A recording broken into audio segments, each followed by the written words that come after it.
Hello everyone, and welcome back. And yes, just as promised, today we are going to be doing some more Scarlet hunting, because today we're going for ORANGURU. And I would very much prefer to get the ORANGURU today. So we're going to go with a Psychic Sandwich today, because again, ORANGURU is Psychic. It appears in the Tag Tree Thicket. Lag Tree Thicket, as I like calling it. Fish run. Hello there, David. Hello there, Mudkip. Yes. Don't worry, Mudkip. There will be more running of the fish later. There will be sprinting salmon later. But yeah, we've been playing some more Salmon Run. We've been preparing for Big Run. That's going to be happening. So, Mudkip, what is the next rotation? Map, Splat Weapons, and I mean, obviously we know it's going to be Kozahuna for the boss.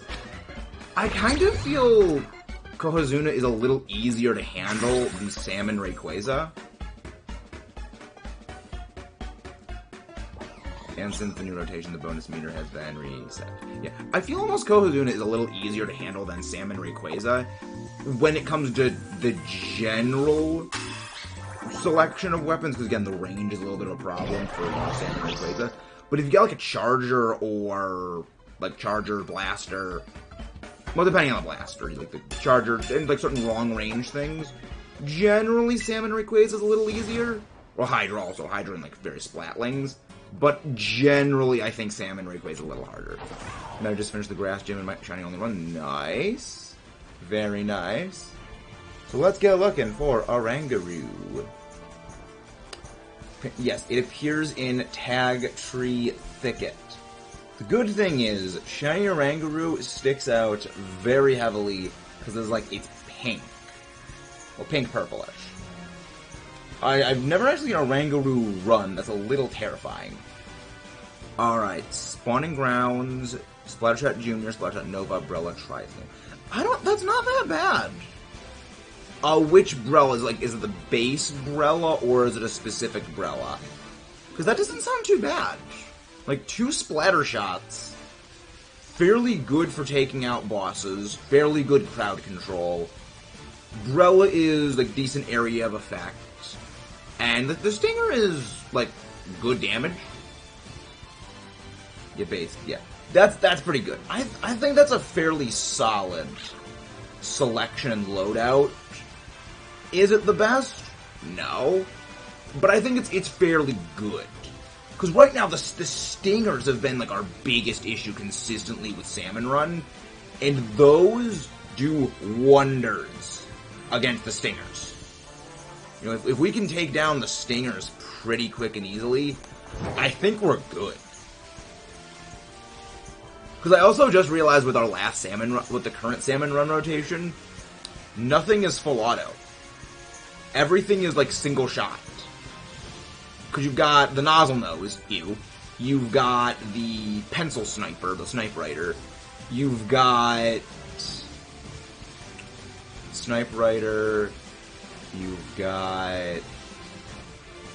None of them are, set... I mean, again, Burst Semi is what the Nozzle Nose is. But yeah, we have... Everything is, single shot, which is not good for Stingers. Which, Stingers is, other than the Flyfish, Stingers are the most high-profile target for me when it comes to Salmon Run. You take out the Stingers, you take out the Flyfish, they can't really get you from range. Hello there, Crimson. How are you doing?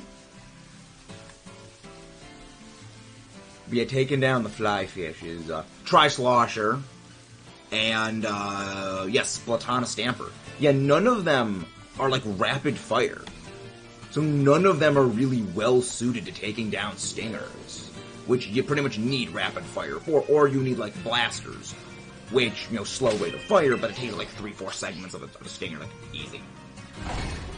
Tomorrow's school, yeah, school's starting tomorrow, unfortunately, for a lot of people. If you guys haven't done so, please don't forget to leave a like on the stream. With school starting, people are gonna be a bit slowing down when it comes to the channel. So, we gotta get as much as we can before school rolls in and destroys the dreams of people. Glad you are doing well, Crimson. Glad you're doing well. Actually, Mudkip, slightly good thing about Salmon Run and school starting. Because if school is starting, that means that there's going to be more better players play in Salmon Run. I saw a thing for how they help Pencil be better was to give it hold charge. And hold charge, but it would take one of the shots into the... Yeah, honestly, I'd be okay with that if that's the case. If they buff Pencil Sniper with that, that would be fantastic. Because the main issue with it is, well, first of all, it's not penetrative multi-kill when it comes to being able to, you know, snipe with the Pencil Sniper, but it's that your mobility is just non-existent.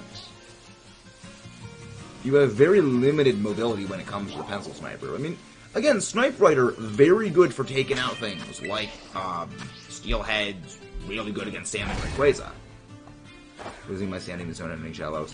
What are you up to right now, Fox? Hello there, Omar. How are you doing? What is your Masuda hunt for Shellos at right now? Cause yeah, Shellos!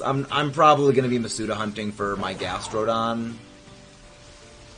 I mean, again, either Masuda hunting for it or we're gonna hunt it in Legends Arceus. Rather than, like, Overworld hunting in here. There's a few ideas I've got when it comes to, Gastrodon. Because I did kind of come to the conclusion, I don't really need a shiny zero-speed Gastrodon for competitive. It would be nice to have, but, like, that's a vanity project. It is a vanity project just for my own, again, vanity. And unless I'm doing a Masuda hunt as is, I'm probably not going to go for a specific dedicated IV breed. Again, unless I'm already Masuda hunting for it, which in that case, it takes the same time to get a zero-speed one as a regular one. Just saw we're hunting for Trail Mix. Trail Mix? What is Trail Mix? Oh, Wishcash, yes. If we get the Oranguru, we have a Barboach outbreak. And we are going to go to do the Barboach outbreak. Then if we get that, we're going to go for hunting a Tenna. If we get both Barboach. Yes. This coming weekend is a 3-day weekend. The back I'll have 4 days of school. Nice. Very, very nice. The weekends are always fun. The weekends are great. Actually, speaking of next week, my battle for the Elite Battle League Week 1 with the Doorman has been scheduled. Very likely, it is going to be tomorrow. We're going to be battling, so that we can edit the thing and finish, we'll do all the editing and everything like that. To, you know, have that be put up for Saturday. Gold Wishcash is a mixed bag. So I named it Trim. It's interesting. I mean, Wishcash is a fairly interesting Pokemon. I kind of always found it pretty interesting in that it's one of the few things that learns Dragon Dance. But it's a bit of again, it's an interesting thing. And I will kind of say it is an interesting thing is just about all it is. So there is that. So close to be exactly closer and closer to the DLC. Indeed. LC. Exactly. Yeah, it's gonna be interesting. It's gonna be interesting to see. I look forward to the DLC. It's gonna be fun. I'm probably not gonna build a whole new team for it. Not that I don't understand why people are building a new team for it, I just don't think it's as necessary to go build a whole brand new team for the DLC. Because very likely there's going to be, like, minimal story. It's going to be, like, 3-4 hours most. And, like, very minimal battling. It's kind of a thing of, don't really feel the need to go do that, because it's not like it's playing a whole, like, a brand new game all over again. It's, you know, maybe a few battles. Maybe a few battles. So, I wonder if really... Hello there, Jay. How are you doing? Hope you're doing very well today. I wonder where the DLC for, yes. Yeah, I can see that, but the other thing is, then, how much time you actually spend, like, building the team. You're going out, catching a whole bunch of new things, breeding them up, building stats, building the abilities and everything. And I don't know. It's one of those things that I don't fully understand. We don't pick up the items because when we restart, if we don't get the shiny, we have to go pick the item up again because it resets. Remember, we don't save after a sandwich finishes. If we don't get a shiny, we just reset. Because the items also just reset daily. So there kind of isn't much of a purpose to collecting the items as much. Yeah, glad you saw the interview with PokePidge. Yeah, Pidge is weak too. Pidge's team worries me a little bit. On a website that make custom Pokemon Mystery Dungeon sprites with different expressions. Really? Can you DM me that link, Omar? I may have a purpose for that. I can very much see future usages of that website. So, is Gumi there? Is Gumi here? I don't think no, I don't think Gumi is in Tag Tree Thicket. Unless you mean like in the DLC, which, Gumi's in the base game, so Gumi is here. No, Gumi is not. Oh, for the website. I mean, probably. I don't think Mystery Dungeon's coming back for a while.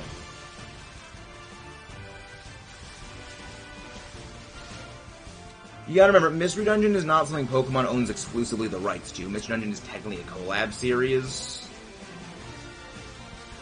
And the last Mystery Dungeon game did not do very well. Alright, what was the exciting email, Dominic? Nice. Want to get better making games. I want to make a mod of something for Pokemon Black and White 2 that adds in every Pokemon that... There are already mods for that. I believe it's like Blaze Black and Volt White, I think is what it is. But yeah, there are already mods that do that. I want to make a mod of that. Yeah, every Pokemon. Unless you mean like every Pokemon from like Gen 6 onwards. Okay. I mean, I feel like there are still probably people that have that are, like, can at least make that. Sly is... Those are brains we didn't know how to... I know. Sly has no idea. Also, someone do exclamation point Boomer to further show the smoothness of Sly's brain. Speaking of Sly, he had his 13th shiny male Sprigatito. He's still going on that hunt. He is still on it after 13 male shiny Sprigatito.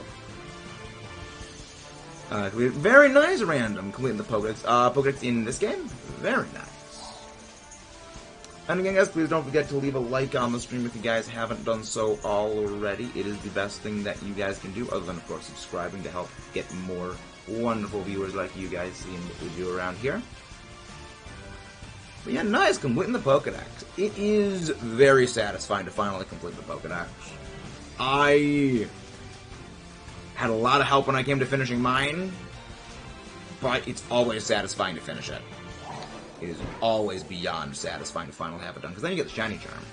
And then it's like, okay, I can clear out all of my PC storage space, because I no longer need, like, 90% of these Pokemon. That's why my Scarlet version is basically the holding area for almost all of my Pokemon that are not my shinies or my competitive teams, or are my present, Masuda hunts. Because I don't play this game nearly that much, and honestly I need to go through and, like, clean up shop in here to really make sure that everything is as organized as it possibly can be, so I'm not, wasting a whole lot of storage space. So I'm gonna be doing that later, probably. Hello there, Luckachu, how you doing? Hey, James. Actually, hi. Friend did a Pokemon app, friend left recently. It was a huge power, Adam in a Azumarill with a run loss because everyone died. And didn't buy potions. That's 3 levels over. Yikes. Yeah, that's the thing about Nuzlocke. That doesn't matter how they start out. You can always have something. I did not see the news. It may not have gotten. Did not see the news. Oh, shiny legendary codes. Really? They've already announced that they're doing a giveaway for the legendaries now? I did not think they would have done that this quickly. Because generally that is, like, year and a half, 2 years out is when they have that be, like, a thing. Interesting.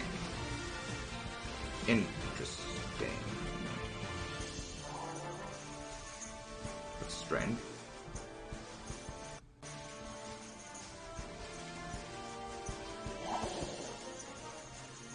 Let's check.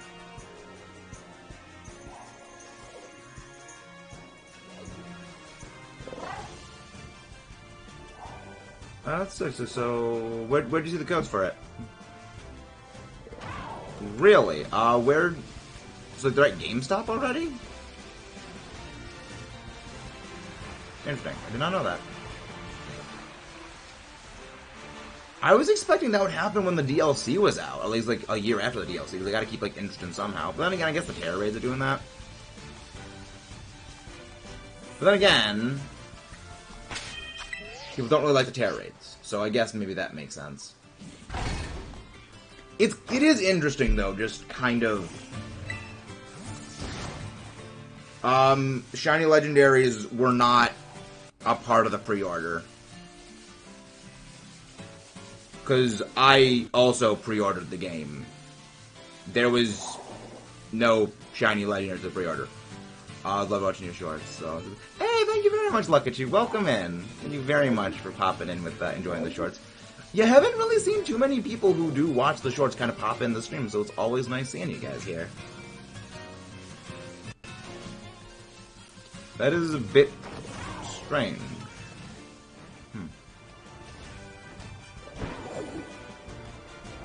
That's strange. Wait, is that... Huh. Oranguru in a tree. I did not know that was possible. Interesting. And a little scary. They did have my trainer name. I am so confused, but also love the shorts. And if you're generally, what type would it be? Honestly, I probably wouldn't like that, because I'm not a big fan of mono-type teams.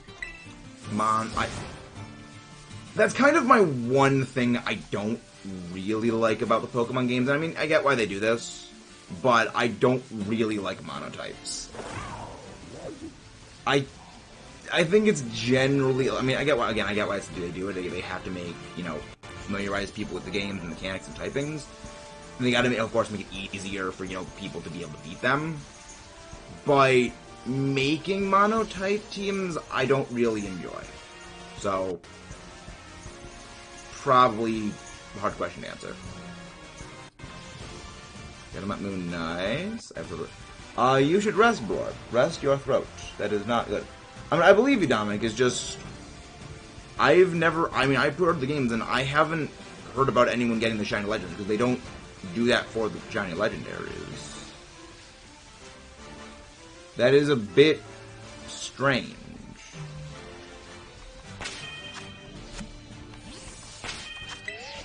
That is a bit strange.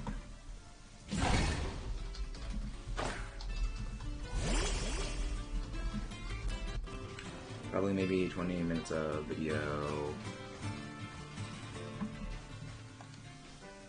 30.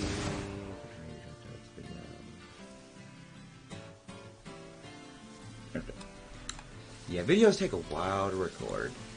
I actually still have a lot of editing to go do after stream ends off. I have to edit a lot more of the video shorts. Kind of topical about the shorts coming up right now. But I do have to go and edit a whole bunch of them. For me, favorite team is Zoomer, one's got a low amount, just look able in the queue. King Crimson sound for the cuts. Nice. Always the top tierest of plays using the King Crimson sound effect for the cuts. If they had a distribution event, they would have put something about far. Yeah, that's a bit weird. That there's no news about the Shiny Legend. They would always have mentioned something about that. If you could use. Again, it's gym teams monotypes, not really the way that I kind of think about like team making. Some parts speed up the Made in Heaven sound nice. See, I like that. That's fun.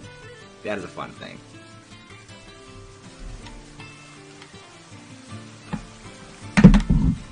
I think does this thing not work sometimes? Okay, let's do this drop. There we go. Okay, let's see, where is the Oranguru? Probably go back and sprinkle some other stuff in here. Sprinkle some here.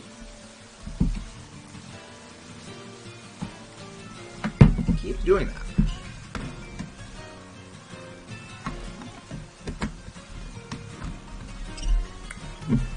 There we go.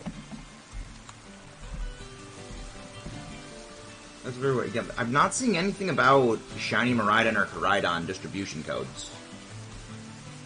There is nothing about that. Also, overlay of the team that pops up whenever anything changes and everything. Remember, I never know how people have that. Like, I've heard of what that overlay is, but I've never used it. I want to like figure out how to do that for if I ever like do any series like that. And again, guys, please don't forget to leave a like on the stream if you haven't done so already. Who's pinging me? Is that Mudkip pinging me again? Or is that Game Reviews? So I was talking with a bunch of the guys from the Elite Battle League before stream actually started.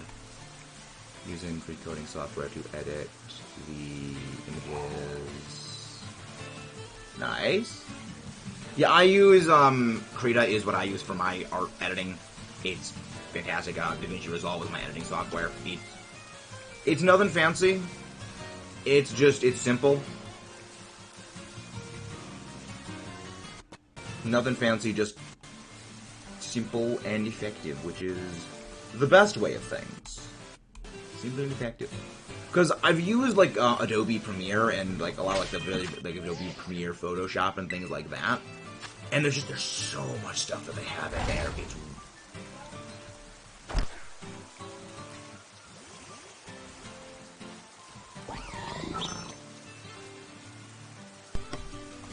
Like, I've used, like, Premiere and I've used, like, Photoshop and everything like that. There's just a lot with them and it's way the freak over complicated.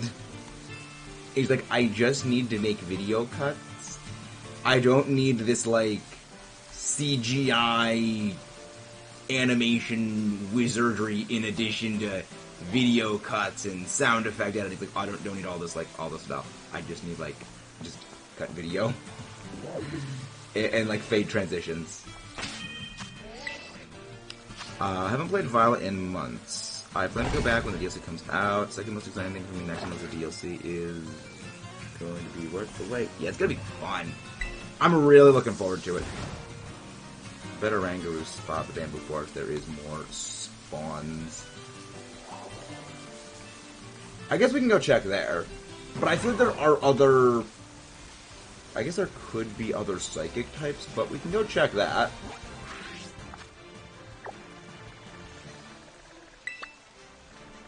We'll go to Fury Falls. Yeah, I did Blarb.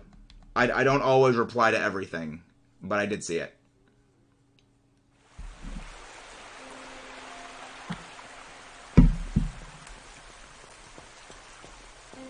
Okay.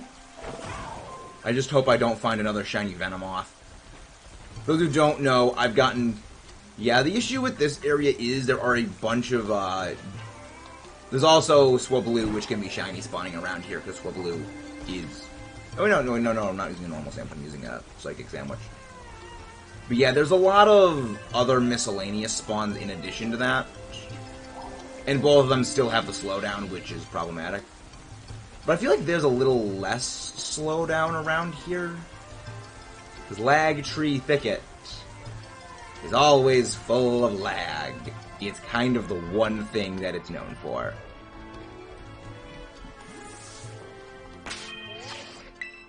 Picnic.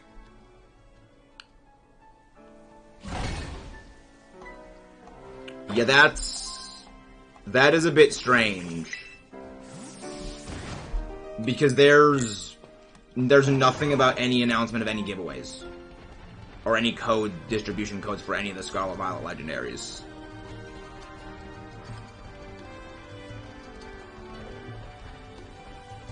Because whenever they do anything for the legendaries, they will always make a post about it. That is more than mildly concerning.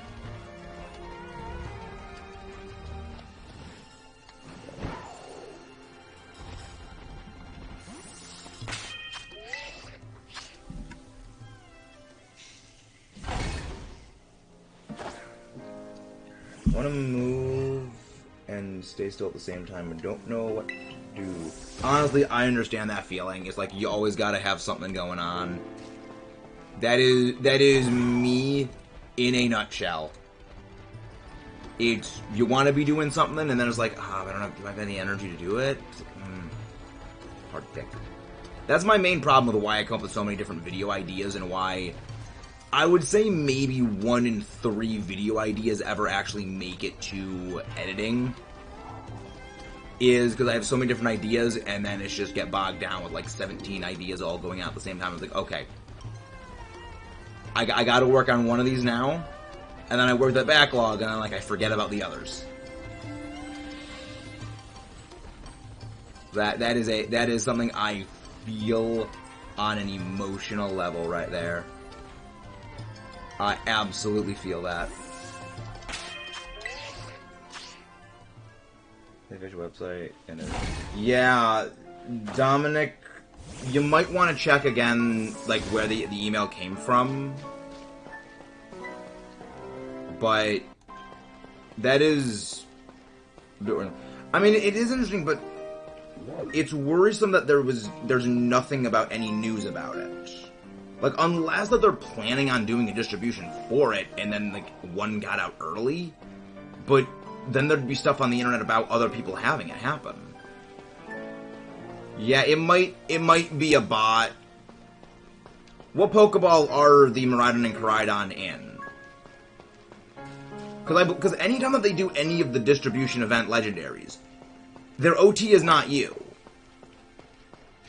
Their OT is someone else. And I know this because the Zacian I'm using in the EBL is the shiny distribution Zacian. And that, the OT on that one is like Lance. Which is not the name of me in the game.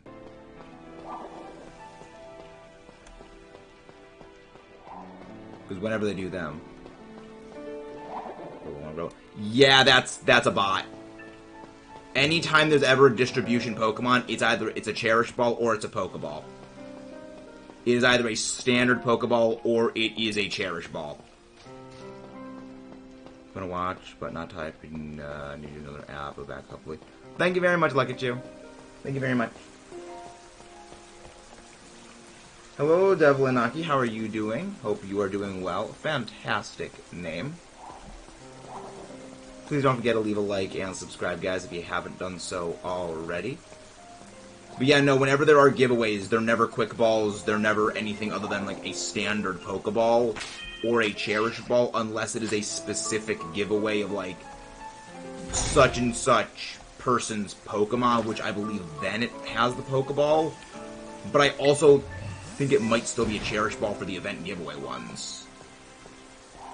Thank you. And we are indeed shiny hunting, Devlin. We've got a bunch of different shiny hunts going on at the same time. Right now we're specifically looking for Oranguru. Welcome back, a random human. How are you doing? Half of my body wants to stay in bed, and the other half requires me to work out.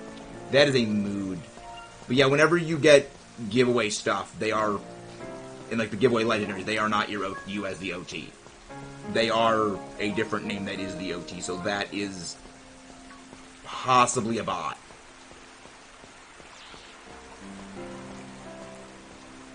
Because the suspicious thing is that it's a quick ball and a great ball.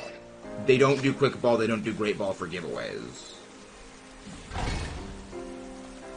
Just saying, you might want to be wary of that, because when they search things for hacked Pokemon, that will definitely get flagged.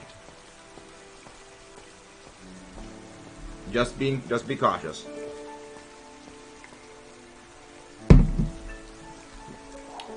Still no shiny Oranguru yet. Yeah, if we get the shiny Oranguru, we're gonna go hunting for Barboach with a Barboach outbreak.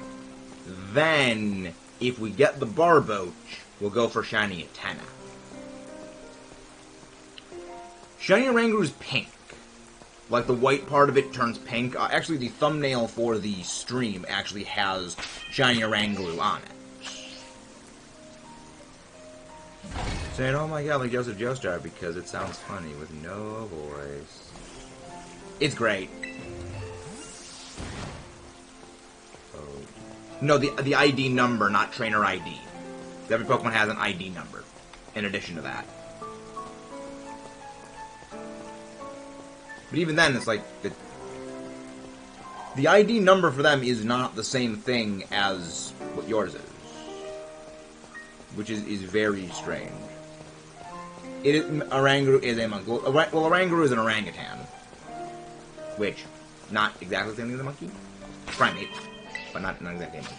They are like the overall umbrella family of monkey. It should be on the same page.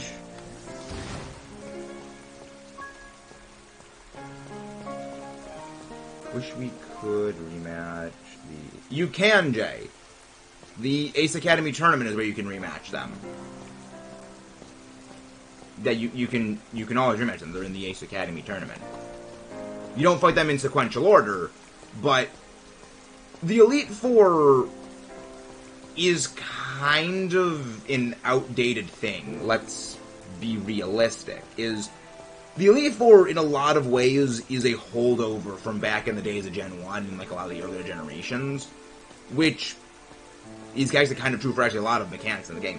We've actually got a video in the pipeline, and this one is one of them that has gotten to the editing and recording process. This is not going to get bogged down like a lot of the other videos, where it kind of goes over how many mechanics in Pokemon are kind of artifacts of when Pokemon first happened, and have they just been continued on through the years because, well, the last game did it, and they did that because the last game did that, and such and such back to the first game, rather than, like, removing actively negative things.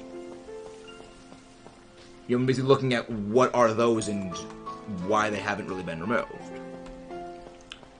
That is probably a bot, because whenever you get them for event giveaways, they are not your ID. Actually, I don't even have my Mew in this game. I didn't pick up my Mew. Well, actually, I can actually go pick up my Mew when this sandwich finishes. Actually. Yeah, when this thing finishes up, I have to go get my Mew. Wait, is that a shiny? I don't think that's a shiny, because it's not blue enough. Yeah, no, it's not blue enough. Okay, good. I was almost worried that was a shiny. Again, those who don't know the horror story, that was shiny Venomoth. We got a lot of shiny Venomoth when we weren't looking for them. A lot of them.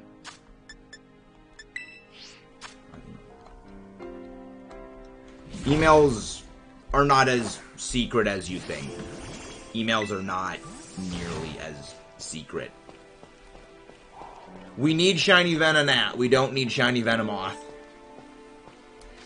And I think realistically, I'm probably gonna hunt for shiny Venomoth back in Let's Go Pikachu.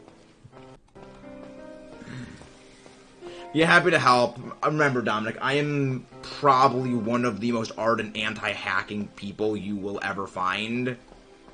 It's kind of one of those things where there's like a 0-inch policy for me where it's like there is no good or bad. There's no good, like, hacking and stuff like that. And when you've been as heavily involved within the community, you know, when seeing the stuff for hacking and stuff like that, as I have seen, you generally get like a sixth sense for when stuff is hacked and when stuff is like a scam. It's one of those things you just develop over time. But yeah, I definitely understand why you would be excited for that, but there were several red flags. The main one being the Pokeball in particular and the OTs. Because they never do giveaways of regular Pokeballs. It's always the non-Pokeballs or Cherish Balls. It's always the Cherish Ball or the Pokeball specifically. Oh, trust me, we also wish that hackers were never real. Hackers are a problem at times. Shouldn't use them. Real. Wish nothing's ever. Well, the reason that they shiny lock things, and this is honestly understandable for why does shiny locks exist. One is to catch hackers, but the other reason is so that they can do special event giveaways. Hello, Forehead Queen Ash, our dear friend, that they can do, you know, special shiny giveaways. If everything was shiny huntable, then it would further encourage people to, you know, hack as brazenly as they have been doing. And they wouldn't be able to do, you know, shiny giveaways of certain legendaries. Which, you know, for a lot of people, that might be the first time that they ever saw a shiny. And, you know, for all we know, that could be what gets, you know, maybe them into shiny hunting. So like, you know, oh, I got this, you know, cool... Oh, there's this cool alternate color version of a legendary that we're doing at GameStop. And that looks so cool. Oh, it's, you know, oh, other people have them. It's like, but, oh, the only way you can get it is this thing. That's cool. And then they get interested in shiny hunting.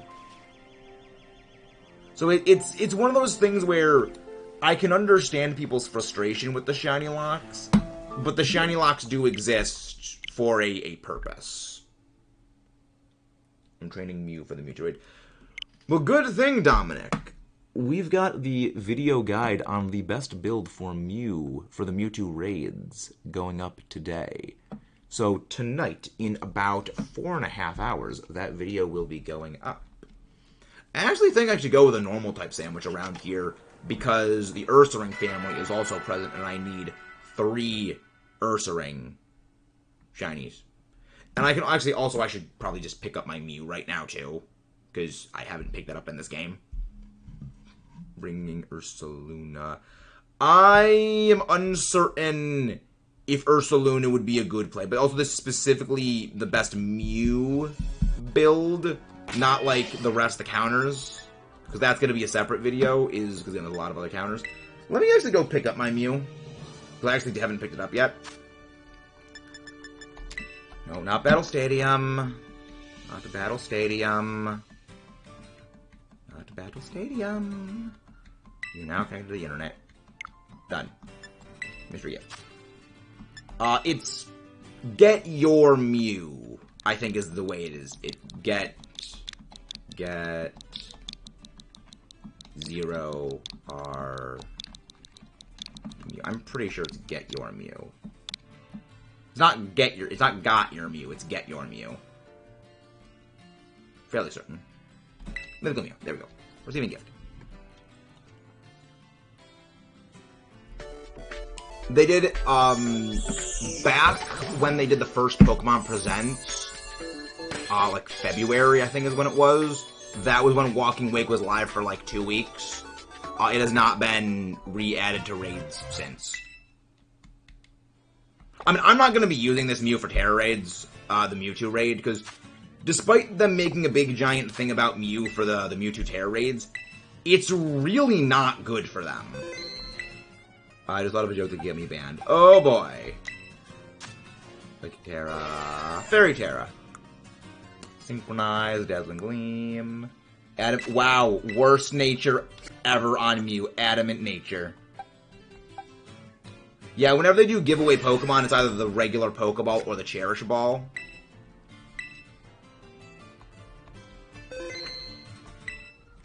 But yeah, Mew is very... I mean, even then, if I just want to change this Mew's Terra type, I could just plop it in Pokemon Home and send it over to my Violet version, where I've got, like, infinite Terra shards, because I've been compulsively doing the Blissey Terra raids. and just getting crap tons of Terra Shards out of them. So I can just change over the Terra type to basically whatever I need. I have 999 Ice-type Terra Shards. Just comedically excessive. And there's basically minimal reason to ever change a Terra type over to Ice. I mean, unless you're doing a Hail team, but even then, you're just going to be generally packing on more weaknesses. Got a Dragon and a normal Mew. Yeah, my Mew's Terra types were, in this one, obviously, you just saw it was Fairy, but the one in my Violet version was Steel, which was great, because it was like, oh, the best typing. It's not actually the best typing for the Mew's Terra raids, but it's my favorite typing is Steel. So I was like, oh, that's pretty cool. Neat. Okay, now I'm gonna do normal sandwiches for this, because I do actually need the Ursaring family, and both Oranguru and Ursaring are both normal types.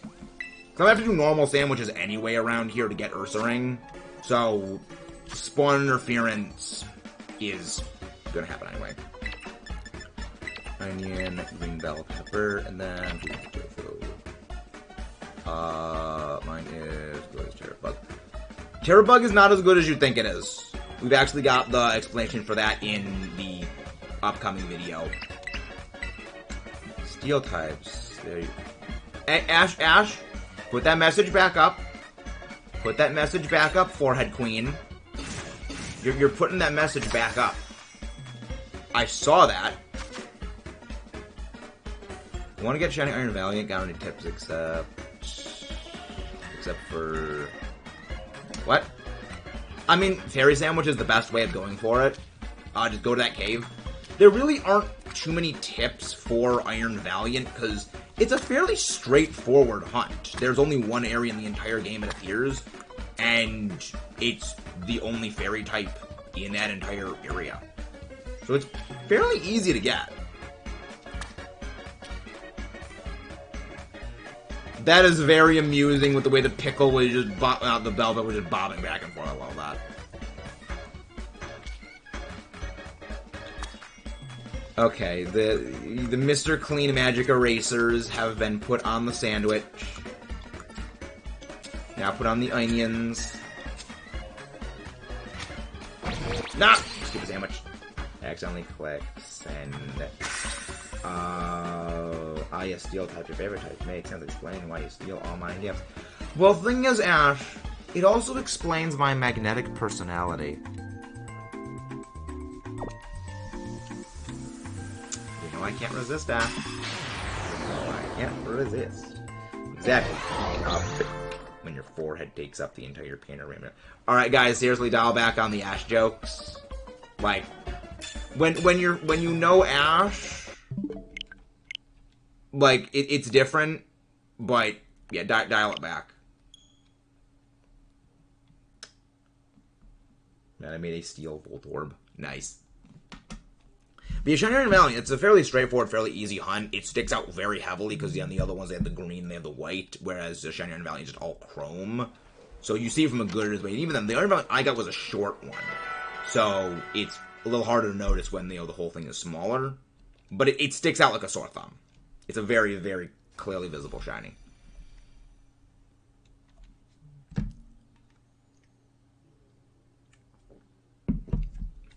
But yeah, it's fairly interesting. Wind it back only takes 40% of the shot. Picnic. Pick. Ash does look. Oh, I think it's like maybe 4 or 5-star Terra raids. But they cannot be the event ones, Dominic. They have to be, like, regular 5-star Terra raids. They cannot be the ones that have the golden background. That will not count towards them, so you need to do regular, yeah. I know a lot of people that tried cashing in on that and doing, like, the very easy event raids. Those do not seem to count for the overall, you need to do X number of Terra raids in order to get the thing. So, it's very... It's not intuitive, especially when half of all the raids right now going on in the raid feed are the event ones. I have less than a week to get 6, 7. Well, not really. The Mewtwo raids are going to be going on for a long time. I think they're going on for like 2 weeks. You've definitely got a lot of time. You know, you've got a good while. If you get rid of man. No, she just likes Pikachu. She's a big fan of Pikachu. I think that's her favorite Pokemon is Pikachu. Yeah, it's not very hard to go do, though, to find the level 5 raids. Alright, Dominic. Have a good day. And again, guys, don't forget to leave a like on this one if you haven't done so already. Including you, Miss Forehead Queen. I love that just the pick is just buried in the Mr. Clean Magic Eraser that is the Tofu. That's why you choose the easy pick. Mute. Yeah, because we get the Ursaring hunt, we get the Ursaring encounters, we also get the Oranguru encounters, which again, we need both of them. So we might as well, I mean, again, there's also like, you know, some Swablu encounters we can get. But we're going to be looking for that, and I know what shiny Ursaring and Teddy Ursa look like. They stick up because they're bright lime green, which, that is a shiny that I think is bad. I am not a fan of shiny Ursaring or shiny Teddy Ursa. That green is like Torterra. It looks sick. And it looks like it is dying. That's sickly green. Yeah. Those are the shinies that I think are bad. Is when like, they have that color. Ruis would never accept it. That's the thing, Blorb. Is shiny hunters, when they're going for a shiny, they will never accept, like, a trade of the shiny that they've been looking for, because they've put in the time to go look for it. They wouldn't just put in all the time to look for it, not having found it yet, and then just not necessarily give up, but just end because someone gave them a shiny. It's kind of hard to explain, but shiny hunters do not accept shiny trades from people. You know, it's they don't accept trades of shinies. Ash, it is not my favorite, and you know it. You quit it with that. Also, if one of the mobs do exclamation point Ash from his Forehead Queen here. Absolute Forehead Queen. Change back to back Mudbray. And nice. Yeah, we actually did once get back to back shiny Mudbray, where we found a shiny Mudbray. No sandwich. We were just hatching Masuda eggs. And found the Mudbray. Then, like, not even a minute later, we found another shiny Mudbray. This Buckbar sandwich for flying. They get Pink Bird at my school. Sadly, local store did not sell Urban Mystica. Unfortunate. I mean, Urban Mystica, rare to get. You know, most people don't have Urban Mystica, unfortunately. You know, it'd be really good if we did have Urban Mystica, though. It's a shame that it doesn't exist. It'd be the best thing to eat. Best food. Rare salt. One could say you were feeling a little salty about that, I guess. Possibly. Possibly. Beyonce's the best one for this. I've never seen a flamingo. So I would not know. Gordon Ramsay would probably like put her Mystica on this meat.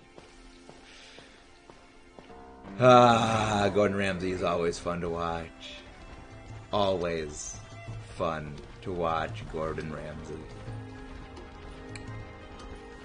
It's like there are a great number of shows. The thing is, I find fascinating is depending on what show you're watching, he has different levels of like losing his temper.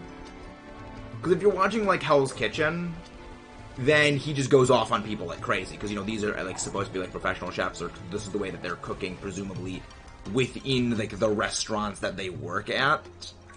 But then you get things like Master Chef, where these guys are not, like, professional chefs. Like, in most cases, most of the time it's like, they're hobbyist chefs, and they have another job and they want to, compete on it.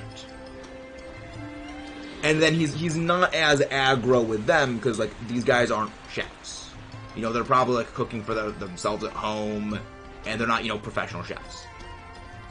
But when he goes, the people in Hell's Kitchen, which, again, supposed to be our professional chefs, he just goes off on them when they screw up. Which, again, rightfully so. I was about to delete them, and I realized what Blorb meant. Would probably put things together.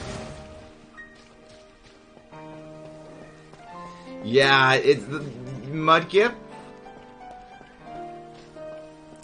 I have seen a Palafin in the real life zoo. What's gonna do with their live muscles?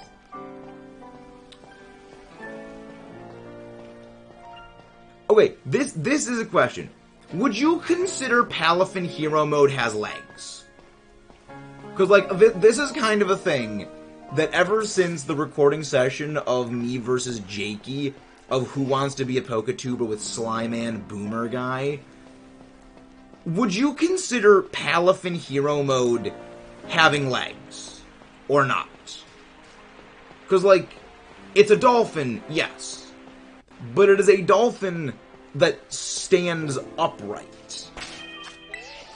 So, like, ASEM. Glad to have you here, Litsune. Glad to have you. No, it has a tail, so interesting. Because the Boomer himself had a very different take. And we know from a few questions that the Boomer had for answers. He's not the biggest in the actual discernible judgment. And what I mean when I say that is, one question literally was, which of these 4 Pokemon has the highest attack stat? The question was, which one has the highest attack stat? But they all had the same attack stat. So I was like, I don't know, Sly, your judgment on things is flawed. You have a heavily flawed system of judgment. Which I don't know if we can completely trust.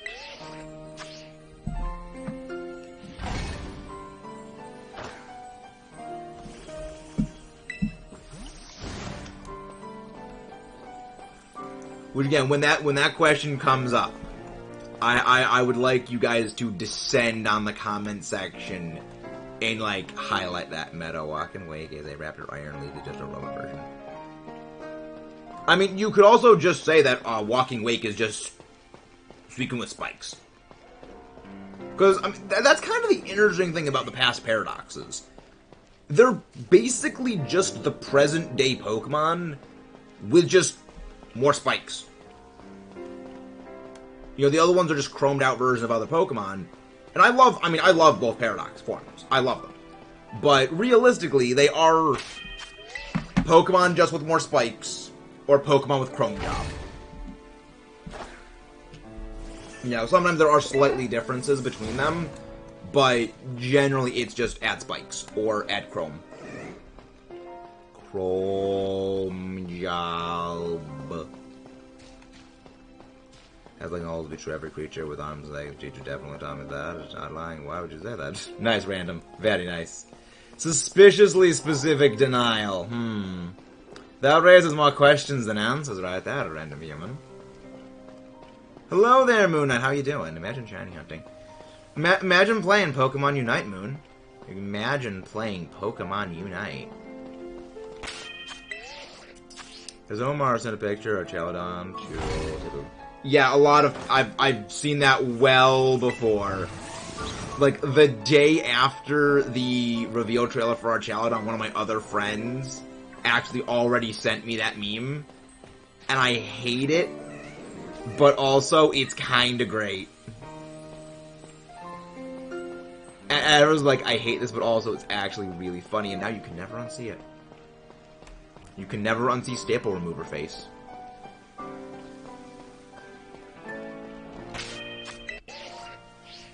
Understood the joke, but bruh. Hello there, Big Frog. How are you doing? Understood what joke? Gotta go to bed. School tomorrow. Thank you very much. Have a good night, Moon. Have a good night. And again, guys, don't forget to leave a like on the stream if you haven't done so already. Also, is that a picture of Kurama on your profile picture, Nate? Or is... No, Naruto, not Nate. Or is that just the zoom in being way too bad and I can't see actually what it is because the zoom in is just so magnifying. Well, not zoom in, the zoom out is just making it schmud. Pokemon Sleep Stream. No! No Mud to Kip. The closest we will get to a Pokemon Sleep Stream is a chair stream. Is the full, exclusively chair stream. Hello there, Mr. L. How are you doing? How is Mr. L doing? Change of a name. Due to a... Oh, Big Frog. Oh, not Big Dog. Oh, okay. I see now. I'm glad you're doing well. No, Mudkip, it's not no coward. It's I don't want to screw up as an algorithm. Appeasing the algorithm is first and foremost the priority of every person. Don't ask, David. Never ask what you walked into. Just enjoy the show of nonsense and shenanigans that ensue, because it's the greatest part of everything. Just don't ask questions. No, it is not coward, Mudkip. It's not coward. It's just smart. It is simply the smart play. I mean, I do the same thing, you know, coward for not playing Splatoon with Rosie on the same team. Alright? I can do the same thing. Now, granted, I will also not play Splatoon with Rosie on the same team. Shmore. Hello there, Ash. Ms. Forehead Queen. Forehead. Honestly, this is definitely been going on significantly longer for a shiny than I was expecting. You know, we're on to Sandwich 2, almost gonna be starting Sandwich 3 soon. And still no shiny Oranguru. Or even shiny Betty Ursa. Why is Hypno? Not a clue. No idea. Hey, Andreas! How are you doing? There's the Teddy Ursa! Right as we're saying how bad our luck has been with no Teddy Ursa. We find the little green gummy bear. It's the little gummy bear.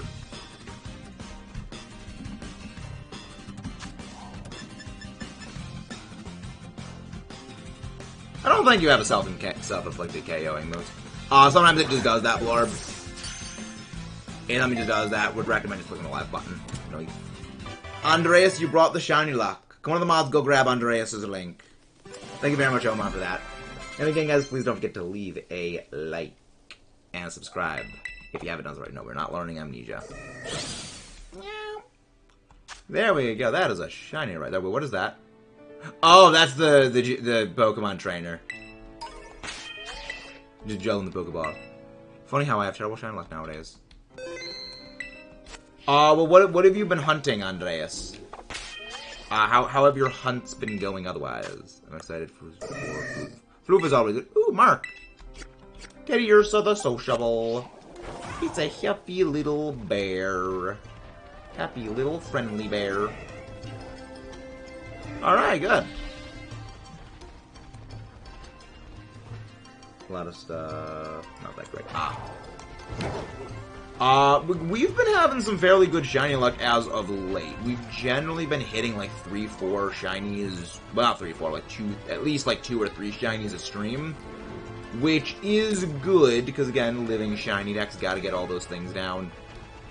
I mean, another part of that is also like we have been streaming longer than normal, so like, you know, again, get more time, get an extra sun on Paradox and Cloth forever is cursed. Oh. Yeah, the first thing that we actually shiny hunted were the Paradoxes. For the most part, the Violet Paradoxes. We did the Scarlet Paradoxes a few months later. So, I vibe that. Tried for cloth with probably 20 sandwiches. Wow. That sounds like me with freaking, like, Aracuda. So, I feel you on that. I've had my hunts where they just go very, very not good. Hello, that dude. How are you doing?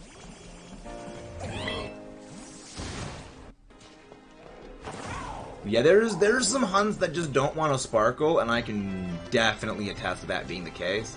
But then there are some where it's like we got it like stupid quick. So again, the RNG is a cruel thing. There is good luck, and then there is also bad luck. The RNG giveth, the RNG taketh away. Also, I do need a third shiny Ursa ring, all things considered. Well, Teddy Ursa family. Because when it comes time for Ursaluna, I do need that shiny. So I do need 3, technically. So yeah, normal sandwiches, normal counterpower sandwiches were actually the ideal play here. Then again, I guess I could always just do normal and counterpower sandwiches here when it comes to just Violet, because ORANGURU isn't here. You have Pissimian. So I guess that'll be the case. I guess that'll be the play. That we just hunt... If we end up getting the shiny ORANGURU, we just hunt for Teddy Ursa and Ursaring here in Violet. That is the plan. And if we get Teddy Ursa and Ursaring finished before then, that'd be ideal. Bye-bye, Mr. L. Latest with a Squilbit. We still need the freaking Squilbit family. We still need that one. That one is one I'm not looking very forward to. If you feed a Yamper an egg, you'll be okay. But if you feed Mewtwo an egg, it will not be okay. I don't get it. I mean, I don't already. I'm not a big fan of Mewtwo, so that could also play why I don't understand. It's easy to tell at night time. It's more so that there's just no real ideal location to hunt for Squilbit, because there's always a lot of other normal types around it.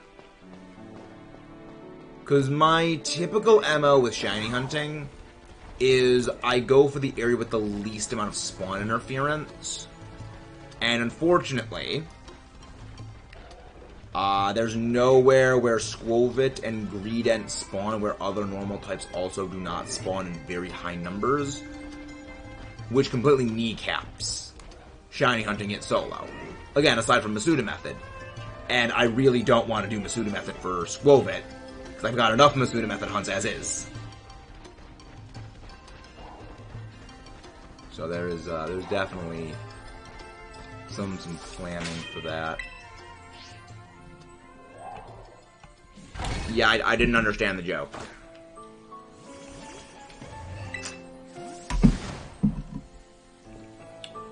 Got more lucky hosting Union Circles. Yeah, we don't really do Union Circles. It strains the game far too heavily. Like, they had a good idea with Union Circles, but the problem is the execution of Union Circles was not good, because they're rendering the entire world. If they just compartmentalized the game, or even just made, like, Tag Tree Thicket, Fury Falls, Lake Casseroya their own separate loading areas, like how Area Zero is its own separate area, I feel like the game wouldn't have, you know, significant issues. I know, David. We have the video on the Mewtwo counter guide, on the Mew counter guide going up today. Hey Umberto, how are you doing? I'm actually doing very well. I was planning my match against Pidge earlier. Hey, there's the thing! What? Humberto, shiny Teddy Ursa. Right after Andreas come in and shiny Teddy Ursa. I guess it's just other kind of creators bring the shiny luck today. They just bring the luck. Again, guys, if you haven't done so, don't forget to leave a like. And if you want the mouth, go grab Lionheart's ring, please. We need one more, because this is our second Teddy Ursa. We need one for Ursaluna. So we have the Ursa ring, the Teddy Ursa, and now the Ursa. Well, we probably already have the Ursaluna technically because the marked one. Orchidgen does Union Circle, that makes sandwiches, then disbands the circle. Yeah, that's the smart thing to do. The smart thing to do is do Union Circle and just disband it. Thank you. Yeah, I mean, we are also gonna do the Mewtwo raid, but the thing is, Mew is very much not the best counter for the Mewtwo raids. You can watch Oppenheimer later tonight, made some setup changes, and weapons and cables, very nice. Always good to get, new stuff organized. Always good. I'm probably gonna watch Oppenheimer, because, I do find that stuff very fascinating. Oh, wow, the thing is, that pickup. Quirky nature. Yeah, I do find, World War II history stuff, very, very fascinating, so it's probably something that I will watch, on my own time at some point.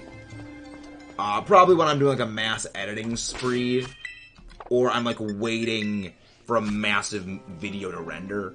Love to help Scarlet players get by with elusives. Yeah, the problem is that the spawn area of the exclusives is just so pathetically small. When shiny hunting. If you're just doing it, for version exclusive, to help people get the version exclusives, that's perfectly fine. But if you're shiny hunting, it's horrendous. Because we've tried shiny hunting, we have tried shiny hunting Scarlet exclusives in Violet version, it just doesn't work.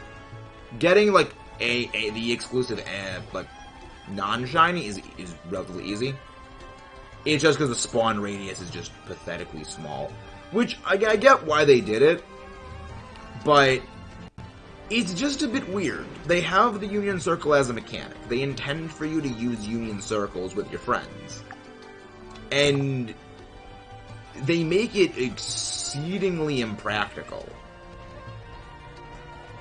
It's just, again, I think it has a large part to do with the game engine is just not efficient, and that they're pushing the game engine well beyond what it was ever meant to be, because it's just a retooled version of Sword and Shield's game engine, which technically it's a modified version of Legends engine, but Legends engine is a modified version of Sword and Shield's engine. So it's they're pushing the engine well beyond what it was really designed to be able to handle. And then you throw in rendering the entire world at the same time. You throw in other people having their own stuff in the world at the same time. It's just there's way too much strain on the actual engine itself. Which is why I'm expecting when we get the Switch's successor console, basically what the Wii U was to the Wii, not a Switch Mark II. The next new console. It's going to be a significantly more updated system. It's going to be significantly more powerful. But that's also the reason why. I know a lot of people, there's a lot of talk about the Nintendo, Game Freak announcing that they were, slowing down the release of, Pokemon games for a bit. And, again, this could just be, super cynical Maxis thinking. But I think the reason they're saying that is not, a lot of people are oh yeah, they're taking the criticism to heart and they're, taking more time to polish the games.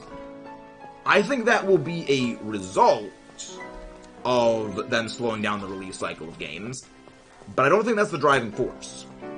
I think realistically the driving force behind it is they just don't want a repeat of what happened when they made Black and White. When they released Black and White and Black 2 White 2, it was on the cusp of the 3DS.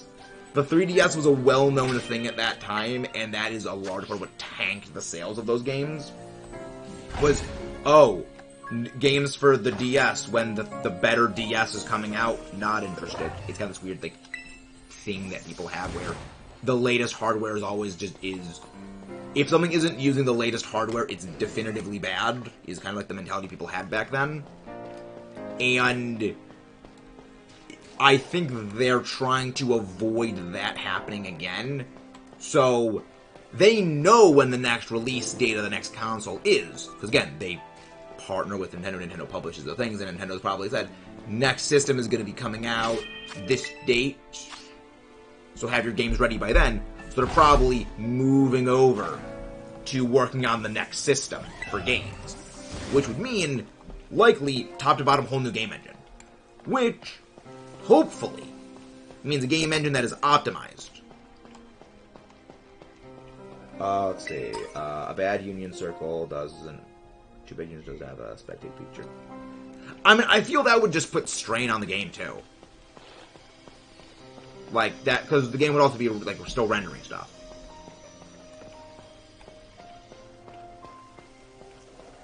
But yeah, it's kind of fascinating, because I know a lot of people are, thinking, like, well, why can't they bring on the people from, like, that worked on Tears of the Kingdom and Breath of the Wild into making the Pokemon games?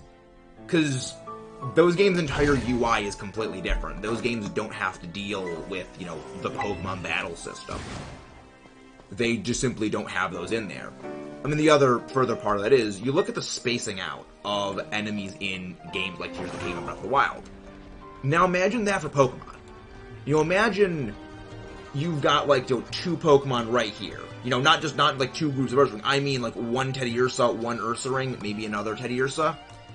And then, like, all the way over by this rock, that's the next spawn of any other group of Pokemon. And everything would just be so heavily spaced out. That it's... The design of Tears of the Kingdom of the Wild works well for what they are, but it wouldn't work as well for a Pokemon game. You need the higher density of things.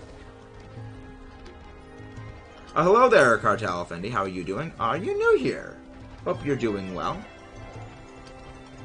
But yeah, it's like, you could bring them on maybe for, like, optimization of how to render an open world and, like, make things appear rendered even if they're not close.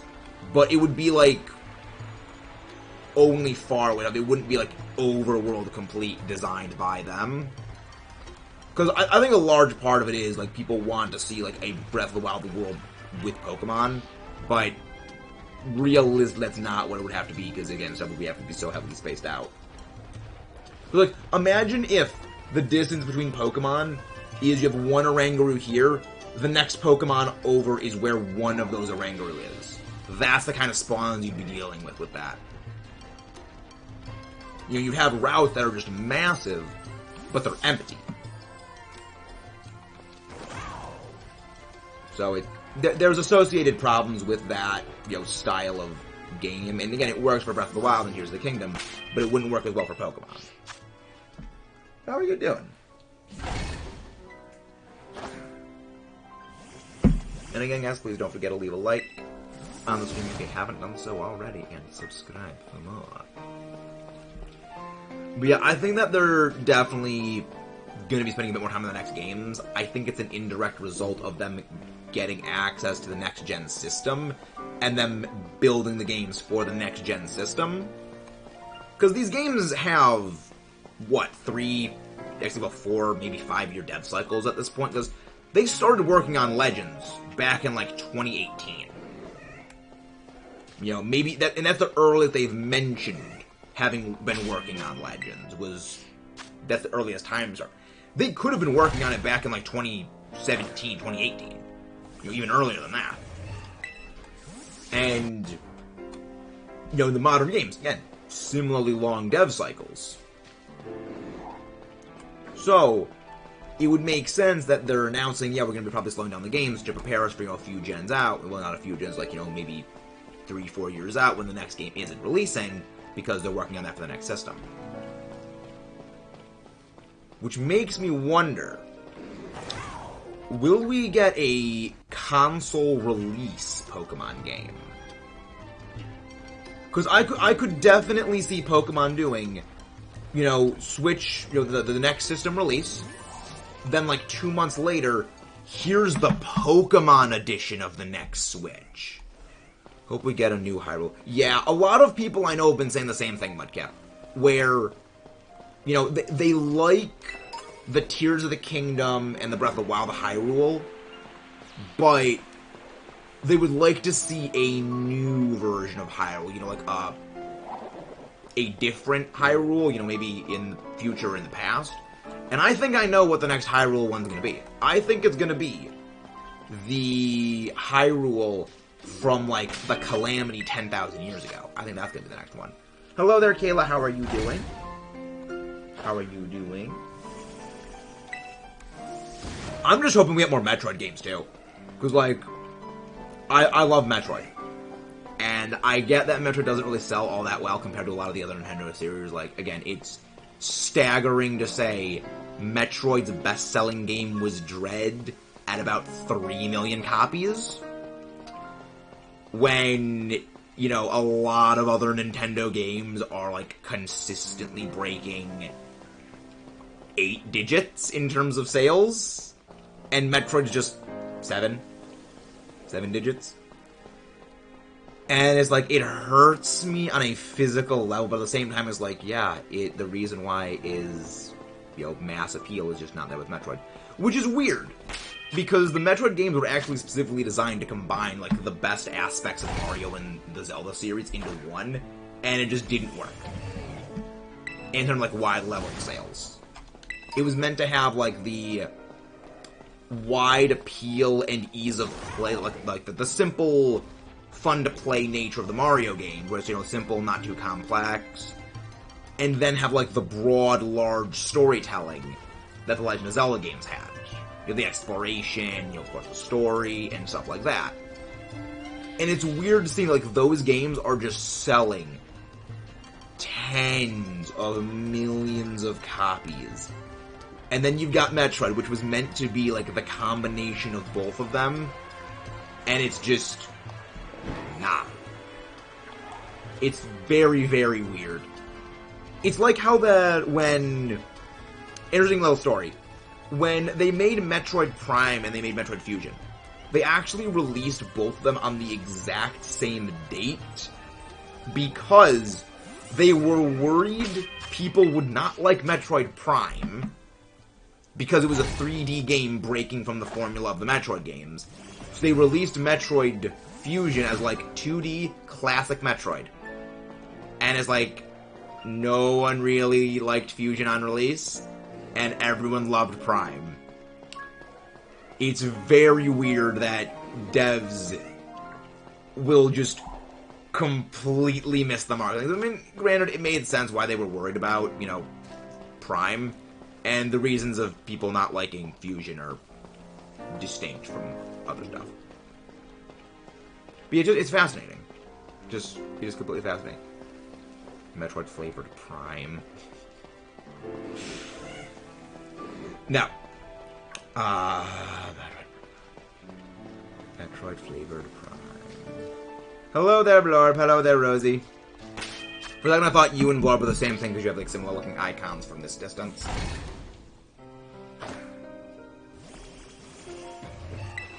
Thank you, Rosie. But yeah, it's just interesting to think that they were worried Metroid Prime would not do well. And it's like, no, people love Metroid Prime. Yeah, because the reason why, like, the numbers are kind of jarring is that you look at, like, the badly selling Pokemon spin-off games, and those have about, like, 3 million or less units. And it's like, oh my gosh, these games, like, Metroid's best-selling game barely topped out, like, some of the worst-selling Pokemon games. Like, that shows the sheer level of difference in community size and appeal that those games have. And that hurts me on a physical level, because I love the Metroid games. Probably beat Fire Red. Could you grow up out of it? Alright. So, Blorb is doing a run of Fire Red where all the Pokemon he is using are, like, JoJo themed. And because of your saying that Growlithe is a cat, he could use Arcanine for Killer Queen. We do not get a third, but we are still going for the Oranguru, so we still got a hunt here. We're still hunting. Still got a Once we get the Oranguru, I can just do this hunt on my own. Like, I can just do back in the Violet version. Now, the worst part is if I just did Psychic Sandwiches, we probably would have already gotten the Oranguru by this point. So, that was a tactical misplay on my part. But, again, we do need the Ursaring family. So, it was a call that I made. Unwise as it was a call that I made. Back. Okay, so do I need to re-explain what it was, Rosie? But basically, Blorb is doing a run of Fire Red where he's only using JoJo-themed Pokemon. And because of you saying that Growlithe is a cat, he could use Arcanine as a stand-in for Killer Queen. Cat. Your meme will live on forever as an Arcanine. Rosie. Remember, Rosie said Growlithe's a cat. Just remember. I'll never forget the Rosie Growlithe incident of 2023. Oranguru. Come on, Oranguru, just appear already. I'm not surprised we found 2 shiny Ursaring Teddiursa already, because there are more spawns of Teddiursa than Oranguru. But it's like we did a sandwich and a half of a full sandwich of just Oranguru. It's a little surprising. I mean, maybe it's just Psychic Sandwiches are cursed, because we haven't been able to find Hatena. Oh, I wasn't reminding you, Rosie. I was reminding the wonderful audience of that absolute top-tier flub. Because that was indeed a top-tier flub. Yeah, we just need one more. Yeah, this is definitely a better spot than Tag Tree Thicket. Only slightly better, because there is still slowdown in both locations. But it is definitely a good hunting location, to say the least. But yeah, it's doing okay. It's doing well. I got a plan. And I'm really looking forward to EBL Season 7. Like, we're gonna do EBL Season 7 in this game. I really wonder what Paradox is gonna go first when that draft happens. Because there is, like, 3 Pokemon that if... Well, okay, not 3. There are 2 Pokemon that if they are not picked within... That if both of them are not gone within the first 4 picks, I will be completely shocked. Like, there are 2 specific Pokemon. One of them I have mentioned at length before about how much it scares me. The other one, I mean, is pretty obvious. It's Screamtail.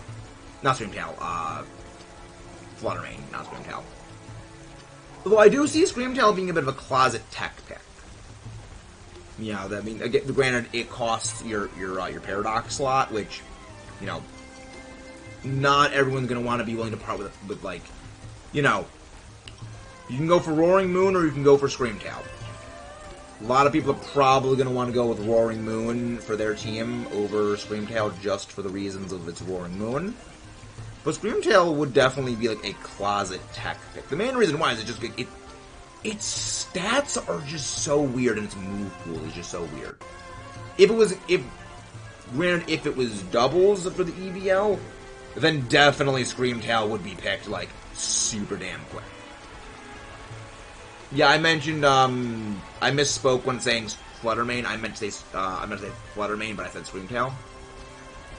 But yeah, I feel like Fluttermane is definitely one of the first picks to EBL.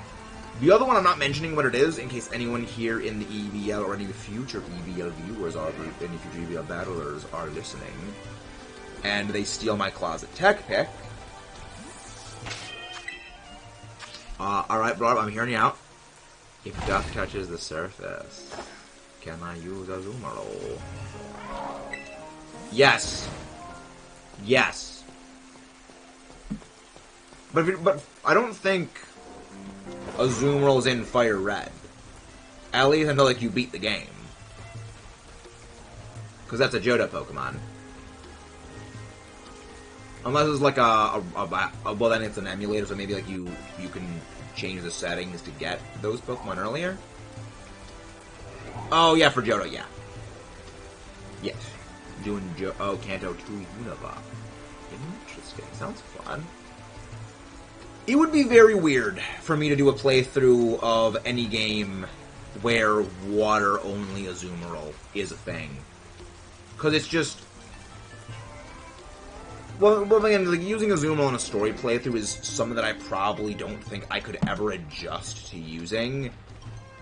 I mean, outside of something like a Nuzlocke or a randomizer. Purely for one reason. What makes Azumarill absolutely terrifying, what makes it so good, is move tutor moves, egg moves, and things you don't really have access to in standard playthroughs.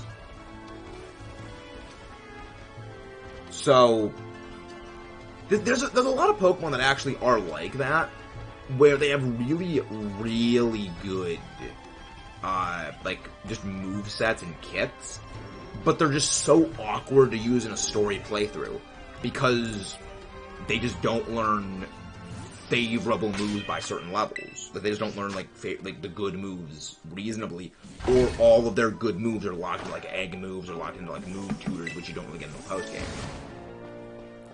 You know, we sorta kinda had that with Fraligator back in Heart Gold, Soul Silver, where, you know, Fraligator is really good. And, you know, Ice Punch on Fraligator, really strong. But you don't get Ice Punch on Fraligator until I think you beat until you beat the League the first time, and then you get... for a second I thought that was a shiny. And then you get the Battle Frontier, where then you can go and, you know, BP grind to get Ice Punch on it. And granted, Ice Punch isn't much stronger than Ice Fang, but when it's a coverage move, that's when power really matters.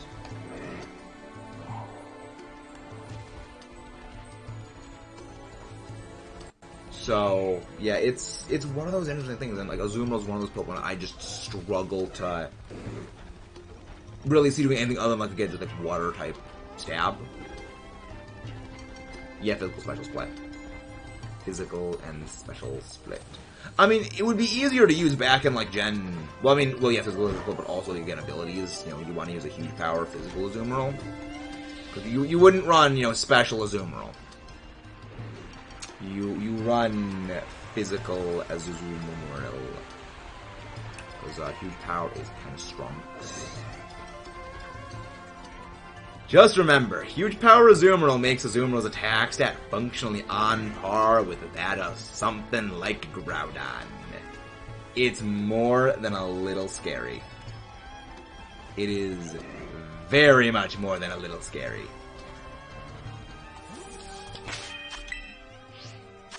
Which I like. It's terrifying.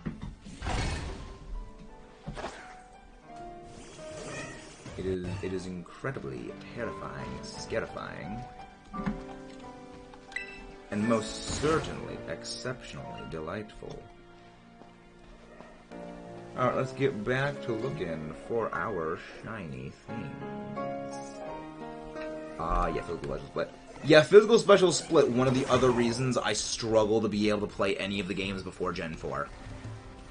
It just, oh, wait, why is... Because most of it came down to, there was one playthrough I did of XD Gale of Darkness, where I was using the Dragon Dance Larvitar you get from Duking in a trade, and I had Crunch, I had Outrage, and I had Rock Slide, and I had Dragon Dance. And I was like, why is Dragon Dance not making Crunch do any more damage? And then I remembered, right, Physical Special Split hasn't happened yet. Outrage and Crunch were both special attacks back in back in Gen 3. And it's like, just that mental thing of needing to always keep that in check kind of takes me a lot out of the experience. I have to focus more on, like, thing than just, like, naturally playing. So it's not necessarily bad, it's just one of those things that kind of kneecaps a little bit of the fun. Hey, Zeke, how you doing? I am indeed not a quitter. I do not give up. Again, it's not patience, it's just persistence. It is exclusively persistence that props up our shiny hunts. Sandwich number 3 for ORANGURU. And still none. Polnareff. Polnareff? Which one's Polnareff? I know my friend Jared named his Torterra Polnareff in I think this is played through Diamond Brilliant Diamond Shining Pearl. I forget which one it actually was. But he did have Polnareff the Torterra. I think it might have been Diamond? I think it might have been Diamond. Polnareff is France, man. Polnareff applicable to any Pokemon from Kalos. Because they're French. The Frenchies. That's just a free... Polnareff is just basically a free card when it comes to Kalos. Mr. Francie Man. Well, where is the ORANGURU? Because once we get the next shiny Teddy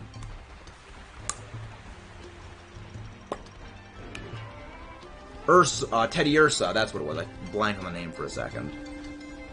Yes, Macargo and Wo Chen are both snails.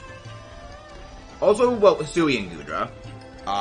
Regular Gudra, I believe, is a slug. But I mean, well, Slugoo is a turtle, is a snail.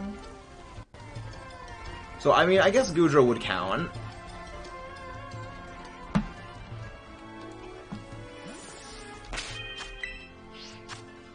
Gudra would count.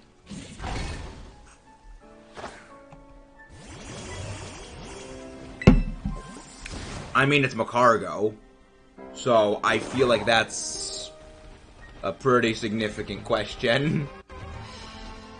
It is a Macargo, after all. But it also is a rock type. So there is that.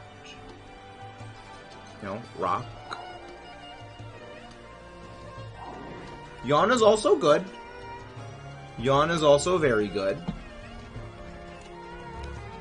Yeah, Yawn is one of those reasons I pick Gastrodon so consistently for the EBL. Is just Yawn. It's basically free put thing to sleep. You know, does it always work? No, but it can force things out. Or it can force things to carry certain other things in order to do stuff. Like, you know, maybe force electric terrain setup. You know, force a switch out to clear away the drowsiness. Force, Safeguard or Misty Terrain usage. And again, forcing switch out is a very good thing. Reasons I love Gastrodon.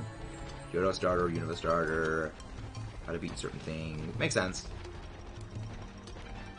Yeah, it's gonna be awkward in Season 7, though, with Gastrodon. Because, I mean, I guess it really depends, like, how good the water is. But again, like, the good water types are, like, Iron Bundle, which get free to dry. But then again, free water type that will have a freak removable immunity. Really? You've never played a Johto, Sinnoh, or a Unova? Two of those I can understand never having played, but really, you've never played Unova. Highly fascinating. That is a highly fascinating turn of events. I mean, not playing Kalos, understandable. It's Kalos. Alola also surprising. So what you were saying is you have played very few of the Pokemon games. That is what we are hearing from this, which makes sense. I mean, not everyone has played a lot of Pokemon games. I believe I have played Yes, I have played one game at least in every single region. I have played the Hoenn games, well, I've played Omega Ruby F Sapphire, I've played the Sinnoh games, I have played Forest Paldea, I've played Kalos, I've played Alola, I've played Unova many times. Kanto with Let's Go Pikachu. Yeah, I've played all of them. Some more than others. I believe I've only played Kanto, I think, like 3 times in my entire life. The most played one, no surprise, goes to Unova. Most of that because of the Black and White Let's Play, then the Black and White 2 Let's Play, and also being, like, well, this is the game that I played on my own time the most before starting up the channel.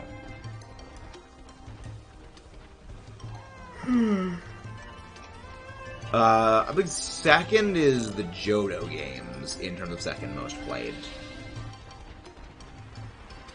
Which makes sense.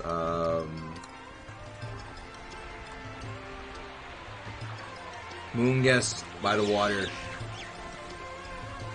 Scarlet was my first game, not emulated. Really? I'm not never gonna get. I guess maybe in emulators you can de-level things, but I'm not sure. I don't know how that would work. A little weird. But yeah. This is pretty good. I know normally Sundays are battle day, but I did kind of not want to do the battle stream today. Again, well, battle streams are kind of in a bit of an awkward place at the moment. Battle streams will be coming back. Never forget the battle streams. They will return eventually. I think most of the reason why we're kind of going to take it a little bit easy on them is, one, with the EVL, I do, need to not get burnt out on battling for those. And, I mean, again, the stuff that happened with the Pittsburgh Regional, still kind of there. Never done anything wacky in emulators. I just don't emulate, is my thing. I get why people emulate, I just personally don't, unless it is absolutely essential. And even then, that is a, technology constraints sort of thing. Like, not having a capture card for, a GBA game, which we are going to be eventually getting a GBA capture unit. That is eventually going to happen. And I plan on doing some shiny hills. One thing I would love to do is, I know one of my friends from Penn State, they have a bunch of the e-reader cards. So, something I would love to do is, if I can meet up with them at some point, get an e-reader, and get the e-reader card save data on certain Pokemon games, and then do certain shiny hunts with the certain e-reader card shiny hunts. I'd love to do that at some point. But that would be several times down the road. I would need to get the capture cards, which the capture cards for the GBA games are not exactly cheap. The game isn't sold firsthand. It is. I do not believe it is ever morally okay to emulate. I mean, again, I have principles for me on that, but I mean, again, emulation is one of those things that I kind of just don't feel comfortable with. I mean, I get why people do emulate, though.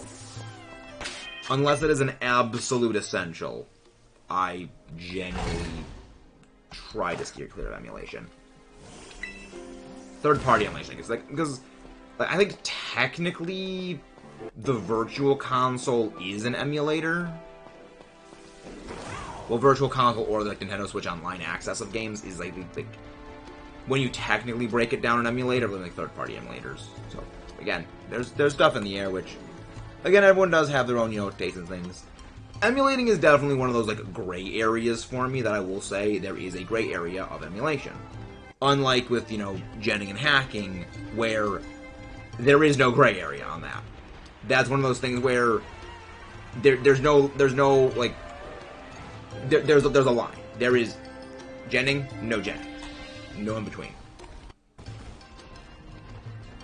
But I do get why some people do see, you know, the other. I can understand why people do gen stuff, and I can understand it, even if it is still incorrect. You know, you can understand something even if it's wrong, and still disagree with it. You know, it's kind of a thing we kind of need to get better about. Is like you can understand why something is the way it is, even if you disagree with it.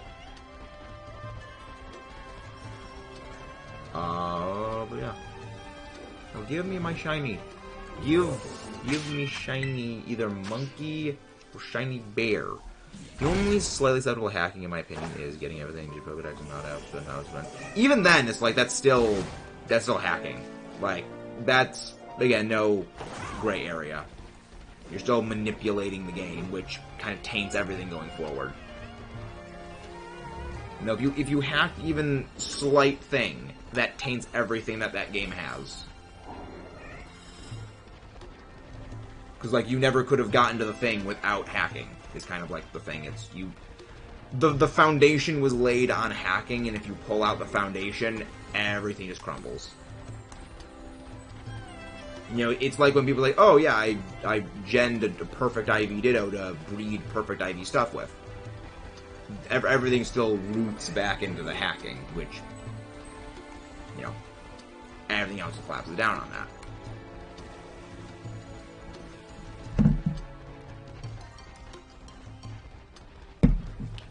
Really? No more shinies? Really, game? Come on, where is the... I mean, I actually I know why we haven't got another shiny. No other creators have popped in. Because, I mean, it was Andreas popped in, then Lionheart popped in, and we got a shiny after both. So we need another content creator to pop in order for us to get the shiny. That is what we need.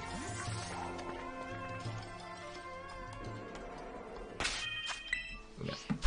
I got a hacked it on a giveaway, but keep it on the color. Yeah, I would say delete that. Like, again, it's still hacked, so anything bred from that will also be hacked. That is definitely... Again, that's the reason I don't do anything on the Wonder Trade or anything on the GTS, is...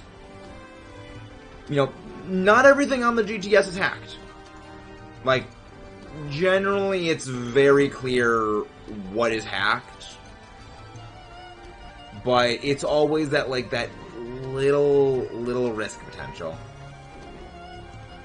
Yeah, I just don't want to, like, take that risk. Never take the unnecessary risks.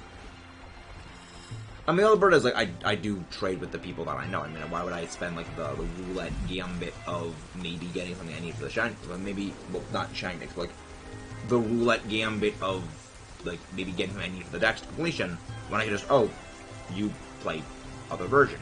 We trade with friend IRL. Which is generally my MO of things. I'll use to breed though. Okay. Yeah, I mean, but it would still just, like, sit in the PC, though. I guess for me is, like, not really understanding of, like, why would they keeping a thing that serves no functional value? Like, I know that I'm doing a living shiny dex, but, like, the functional value of that is, you know, the collection. I like collecting stuff. I guess it's just, like, a me not grasping the understanding logic. Beast Ball. Beast Ball Duraludon is what we're presently breeding for back in Sword and Shield. Yeah, I'm looking forward to my shiny Dialga hunt. Hopefully. Because what we're going to do with the shiny Dialga hunt is I'm going to be putting a bunch of Pokemon holding Beast Balls I've accumulated in my main Shield file. Putting those Beast Balls on trade fodder Pokemon, train them over to Midnight, then having Midnight trade them to me. So I can use that to shiny hunt for Dialga in a Beast Ball in Dynamax Adventures. Because I am fully aware of how long Dynamax Adventures took for getting Dialga. Not Dialga, for getting Ho-Oh. but I am willing to put in that time for a shiny Beast Ball Dialga. Because, I mean, I love my Dialga. I love Dialga. One of them. I mean, the other option for that is a shiny Dialga in soft resetting back in Ultra Space, in Ultra Sun, Ultra Moon. Which, again, that is also a play. That is also a potential out. But that's why we also are leaving it to the viewers to vote for that.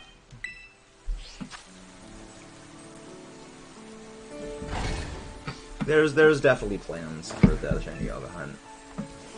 Because the good thing about the Dialga hunt in Ultra Sun, Ultra Moon is that I can get more Beast Balls. But then the issue with that is if I get the Dialga's got a very low catch rate, and the realistic possibility of Dialga struggling out before I actually catch it is very much there. Even with Roto catch power, there's still a very solid chance I wouldn't be able to catch Dialga in the number of turns necessary.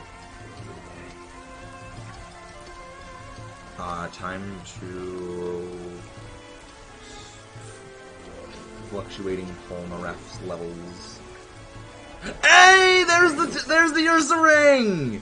There we go! Okay, we can exclusively run Psychic Sandwiches going forward. Shiny Ursaluna family is now completed.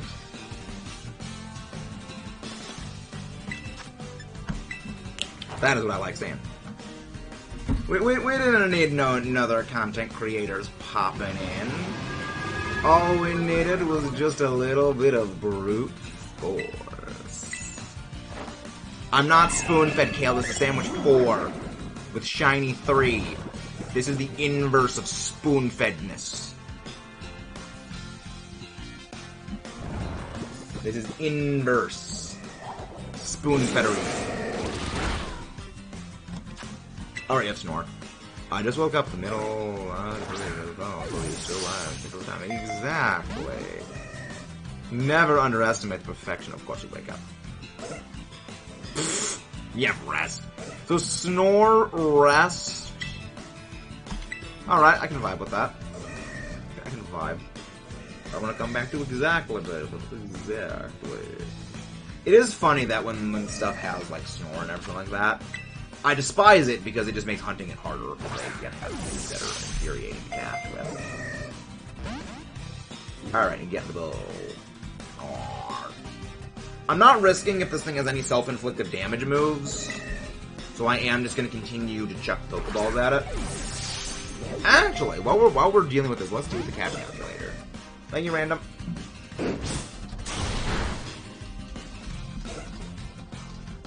Let me actually do that. Generation... Gen 7 Catch Calculator. Pokemon... Dialga... Go 1 H... We'll do exactly 1 HP... Beast Ball status... Asleep... 1... Roto Catch Power active. Yeah. Odds would be... Yeah, roughly a 50% chance with 28 Pokeballs for catching Dialga with that. Not fun.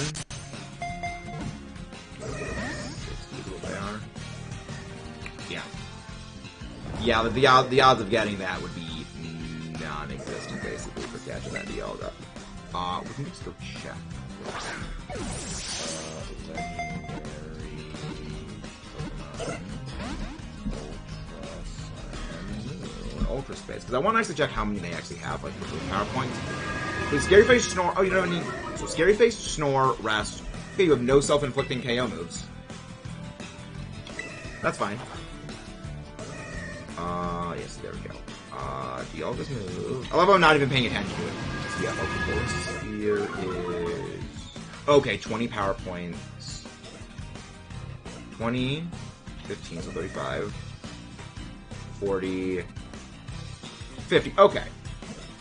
That's not terrible bad for the Dialga hunt.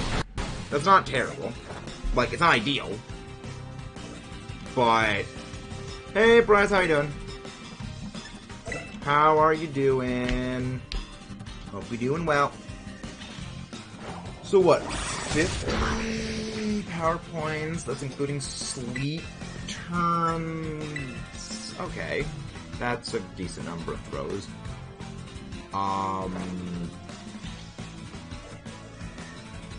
Performance level 60. Let's see if I have zero call. Would that affect it at all? Okay, that doesn't actually affect anything.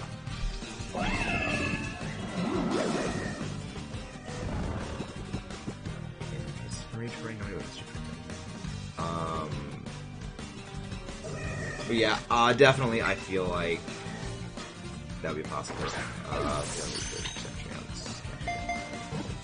Okay. Okay, that's not terrible. I mean, that's not a terrible, like, chance of getting it. Again, if need be, I will actually just go and, like, do that. Check summary. Now, Mark. Alright. Ursa Ring family now finished. Now we're gonna go for exclusively psychic sandwiches. Exclusively psychic sandwiches now. I find it funny that, like, no, we were looking for one thing. It's like, nope, we don't get it. We get the other thing.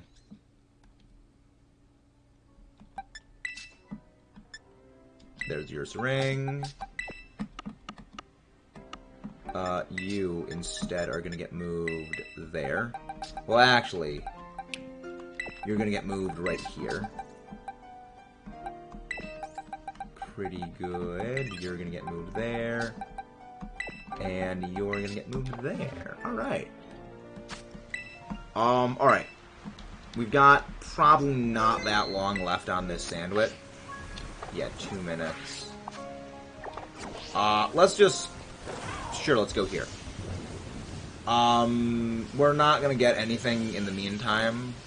Oh yeah, the Wigglytuff family. Oh, right. That is a potential thing. Of course, the Indeedee family. Of course, I mean, no, not just the Deerling family. Dear friend, Deerling. Pollen Puff. Okay, Pollen Puff. Right, I never actually picked up a Pollen Puff TM at all in the entire game. Is there another good place to hunt Eevee? There's no place to hunt. There is no good place to hunt Eevee in this game. There is always spawn interference from a lot of other normal types. So, your best bet really for hunting Eevee is not in this game. Unless you have an outbreak specifically, your best bet is to hunt Eevee in a different game. Or Masuda method. Which, let's be real, who wants to Masuda method? Unless absolutely essential. So, there's that.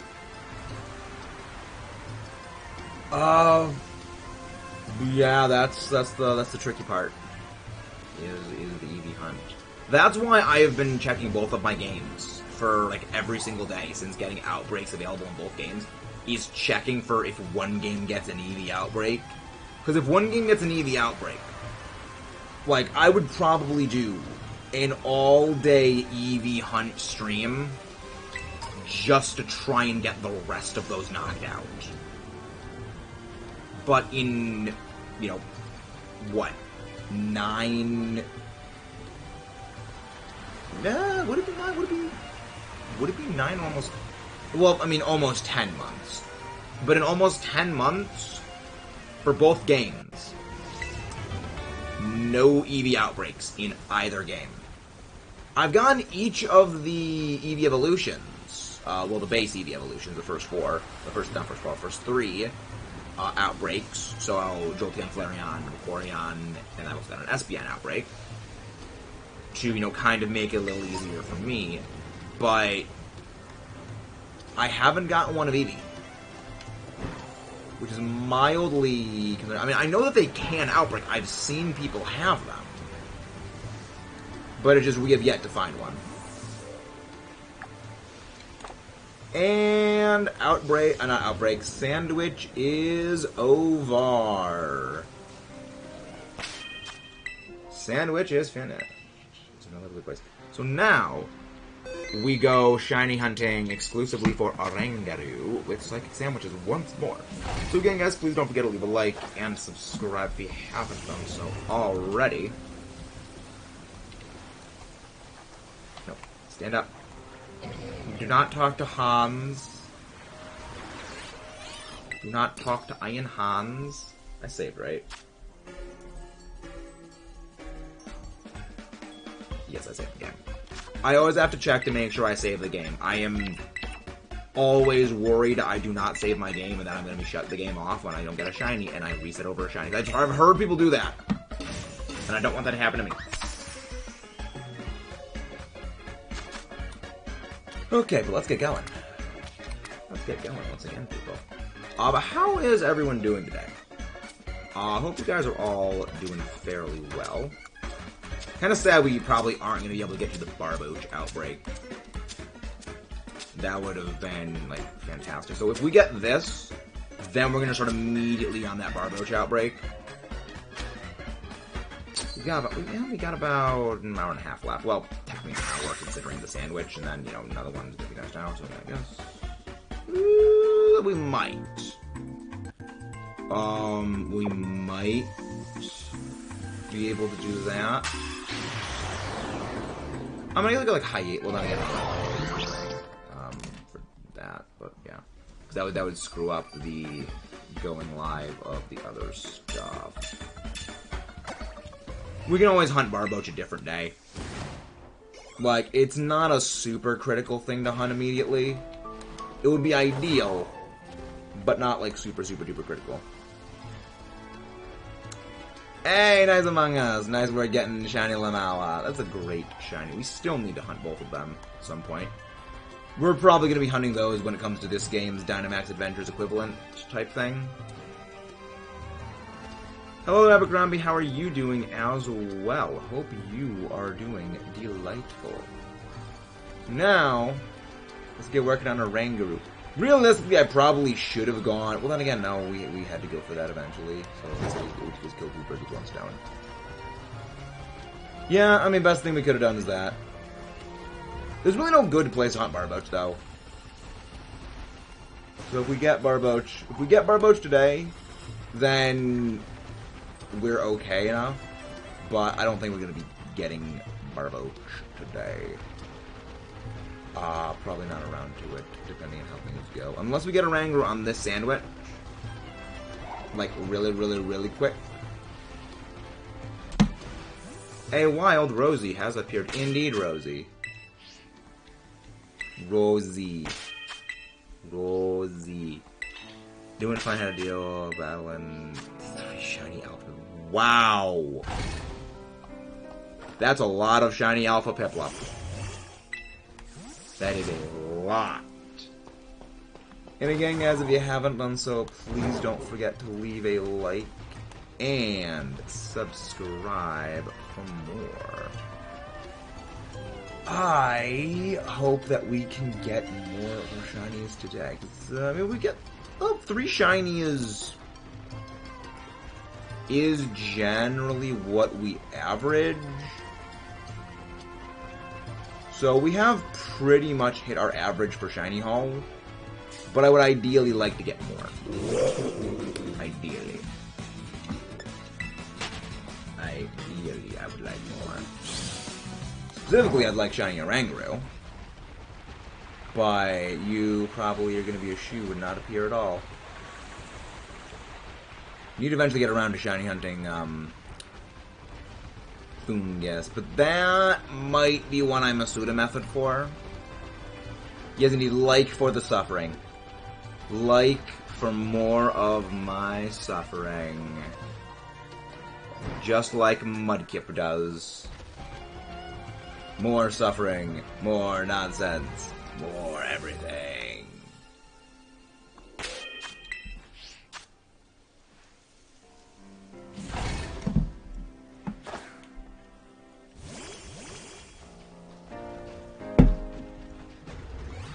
What I can say is Legends Arceus truly broken on getting full odds shinies. Not really. The odds of getting a full odds shiny in Legends are the same as getting a full odds shiny in any other game. It's just that with Legends, it was the first time that we see all of the Pokemon in the overworld at the same time. Because you... Like, for example, look at Sword and Shield. You look at all the Pokemon that are spawning in when you're in the wild area, or you're in any location. You're not going to check all of those shinies, you know, to see if any of them are shiny, because every time you see one, you see two more. And such and such and such and so forth. So you've got, like, you know, maybe 5, 10, you know, well, maybe like 5, 6, 7 Pokemon on a screen at any one time. Well, what if all of those you could see whether or not they were shiny just at a glance? And that's what Legends does. So, it's not really Legends odds or any better. It's just that the rate at which you're encountering Pokemon is far higher because you don't need to go through the whole battle animation. It's for the same reason why shinies are much faster to get in this game. Because for about, 5, 10 encounters back in, say, Sword and Shield, that was maybe, you know, just as many minutes. You know, 10 minutes pretty much for, like, you know, 10 encounters. This game, 10 encounters is pretty much a few seconds. So you're just compressing time vastly more effectively.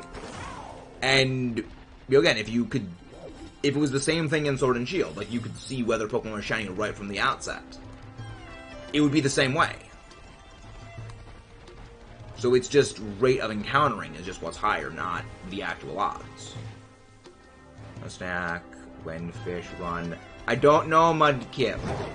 Probably when the next rotation happens, because I do not want to fill up the Salmon King gauge and then just constantly be losing matches with bad randos and then have the next rotation come out and then the whole gauge just gets reset anyway. It was probably going to be... unless, like, you have a full Salmon King gauge when, like, I end off and, like, I'm doing other stuff, then maybe. But probably my last game of Salmon Run for today has been played. Because, again, don't want to get stuck with bad randos and get stuck with a full Salmon King gauge when it rolls over to Kohazuna. When fish run, oh hi, Civics friend, already catch 2H. Rotations already started. I thought it starts at 8. I thought the rotations were at 8 p.m. Not midday.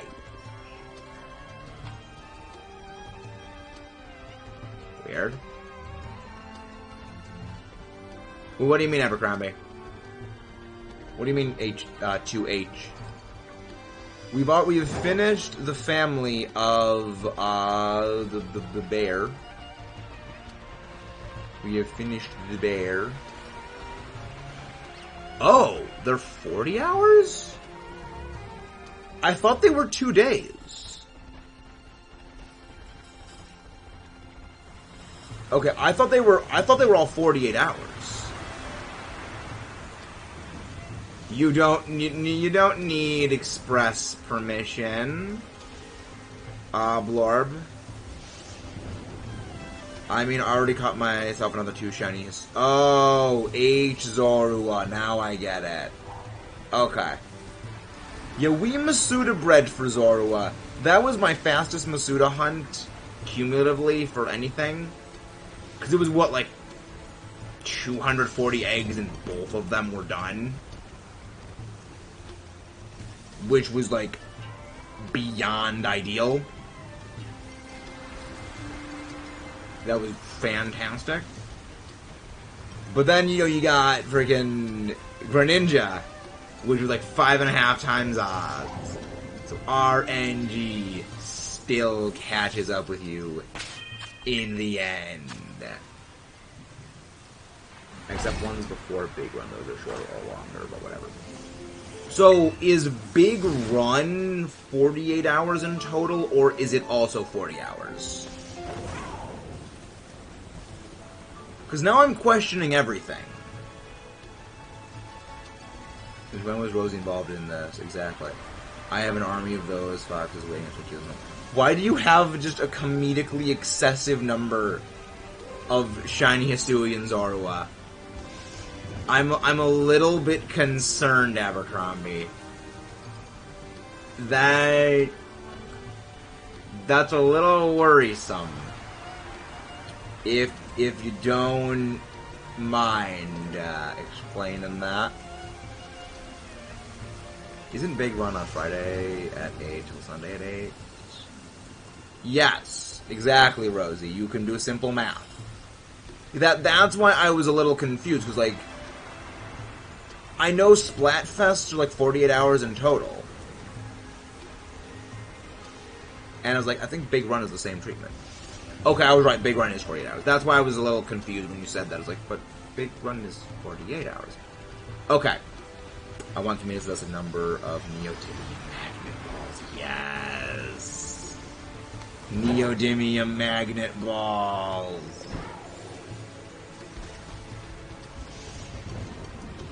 Yeah, that was a fun story about neodymium. I actually used one of my non-science teachers' lack of understanding of science to get out of having not done homework. I said, oh yeah, I was messing around with a neodymium magnet next to my flash drive, and it wiped my flash drive. So can I bring in my copy of the thing at home that's on my computer tomorrow? I did this in high school. And they're like, okay, yeah. And I was talking about that in one of my other classes. That's not how that works. Like, yeah, I know, that's not how it works. I was doing it just the way of weaseling out of having that assignment done, and I was like, yes. Again, I am not proud of a number of things that I pulled to get out of having to do homework in some classes. Or, like, some of the ways I just shorted doing work in classes in high school. But some of them are fun. But there was a book report I did where I BS'd the entire book report. And the way that I BS'd it was, I literally opened the book to, like, 3 random pages, read those, and wrote the book report about those 3 random pages. And it passed. And I got, like, a fantastic grade for that class. Like, the amount of shenanigans that I did in certain classes, again, do not take that as inspiration. Do not do that. But it's kind of funny that I was able to do that. And it worked. I mean, again, granted, you need to get along well with the teacher. Like, you know, you need to be friendly with the teacher in order to be able to pull that stuff off. Like, they need to, like you as a student to do that.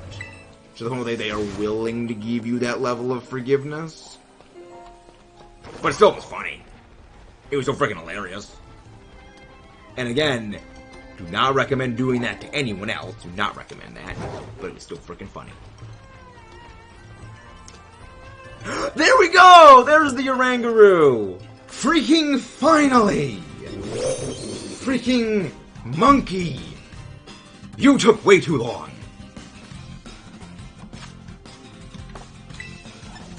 Go to sleep. Hey, Abercrombie, how you doing? How you doing, Abercrombie? Take the magnets off of the fridge. Yeah, again, it really stands out. It is not a shiny that is easy to miss. Let's get the freaking ball, you stupid monkey. Monkey business. You are not the best monkey. The best monkey is really, what's his burn name? The best monkey in this game is Boom. I like Annihilate, but nah, I'm a real Boom. Got a shiny today in Pokemon Go. Pokemon Go is nice. What was the shiny? Right. Okay, that shows the slowdown that the game has. Like, the speed at which Oranguru holds out the fan and goes back. Like, that shows the freaking frame slows more than anything. Hey, welcome in, everyone from the raid. Thank you very much. Welcome in, Raiders. Fatal Lull, how are you doing? Where is Mr. Anxious Christian himself? Where is Mr. Christian of Anxiousness? Hope you are doing well. There you go, Mega Flygon, Active VR, amazing names. Welcome in, guys. Thank you very much for popping in. If you guys haven't done so, please don't forget to leave a like and subscribe. But how are you guys doing? Welcome in, the JJ Runner. How are you doing? Oh, sorry, that's what it was. There's Anxious Christian. How are you doing? Welcome in. And again, guys, please don't forget to leave a like and subscribe for more. What were you doing over on your end, Anxious? How did it go? Hope it went well. And how have things been? Playing Pokemon Heritage of the Future. I have no idea what that is. With the Balloons Park on 6. Fine. Balloons are always fun to play. And again, guys, please don't forget to leave a like and subscribe for more. We need to get those likes up. Best ways of getting stuff into the algorithm to help the channel. Easy, of course, to leave a like. And there is the cat. It's like... okay, so it's finally gone from, like, the shine... From... The shinies come because someone else pops in. And now it is... a shiny appears and then someone pops in. Okay. I understand how you're going with the game now. Oranguru. With shiny Lickitung hunting, I really wanted... It's a nice shiny. It is indeed a raid. It is indeed a raid. And now, I think we're mostly done with, shiny hunting in... Why did it... What? Weird. That was very, very weird. You use Shadow Axe, man, and it would just spam the buttons. Button spamming. There we go. No shiny with a mark, but we got a shiny. Also, we have the pink monkey. Exactly. Topical that, he rated that. Well, I mean, it has a no good stat, but not a no good stat that I was hoping for. I was hoping no good speed. But, again, if I'm going to get a 0 speed Oranguru, I'm just going to breed for one. I'm not going to breed for a Masuda shiny Oranguru with a 0 speed IV. It's just not worth it. But, with that done, we can now go... Activity, I was saying, you could post the code for here. I'm sure you would join. Oh. But now that we have that done, we can go start working on our Barboach shiny hunt. There we go. We can start doing with that. The Pokemon you just caught can be shiny in Pokemon Go. Yeah, a lot of stuff can be shiny in Go. I actually have not played Go in a long time. Actually, how much longer we got left on the sandwich? We have 16 minutes left on the sandwich. Okay. Okay. So we need to keep track of the number of Barboach we're going to be knocking out for the outbreak. We are also going to be looking for Hatena right now. I knew that I should have been knocking out Hatena before the stream started, but them is the breaks. That is a mistake that I made that now I have to pay for, because that way the Barboach hunt could have been expedited. But instead, I did proper smooth brain. Oh, there's probably no Barboach spawns here. Yeah, because there's no Barboach spawns or anything here. Yeah, that'd be fantastic. Okay, so yeah, that's not terrible. That isn't horrible. I can deal with that. I can hunt Barboach in like BDSP. I can hunt Barboach in Legends at some point.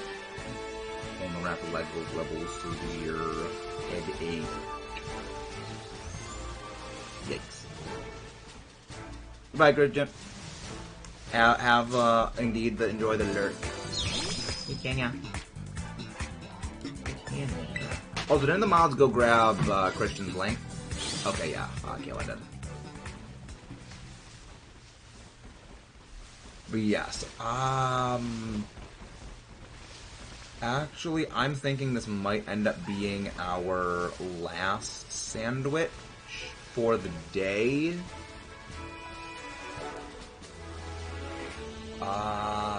Yes, this is gonna end up probably being the last sandwich for the day, because it is starting to get a little uncomfortably warm here. Maybe we'll push for another one, but yeah, I think this might be our last one. Seeing the smallness of that outbreak for Barboach kind of put a damper on things. I was like, oh yeah, we can go for Barboach. Like, nope. Barboach just non-existent.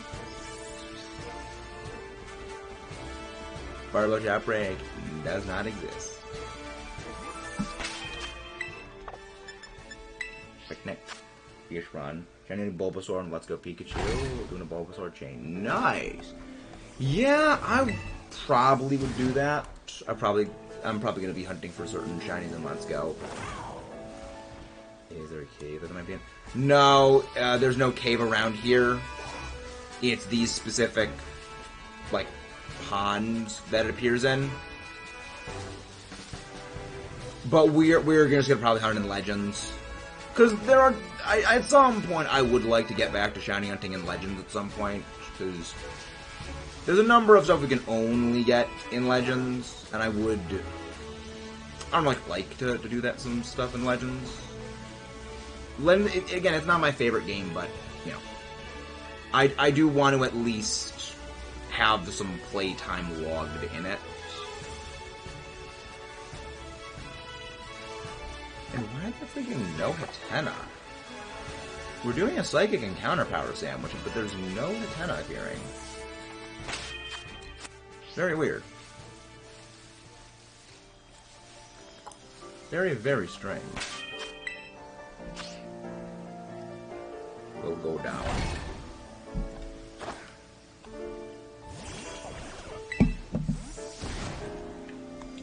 Hello, Rosie. Rosie has returned.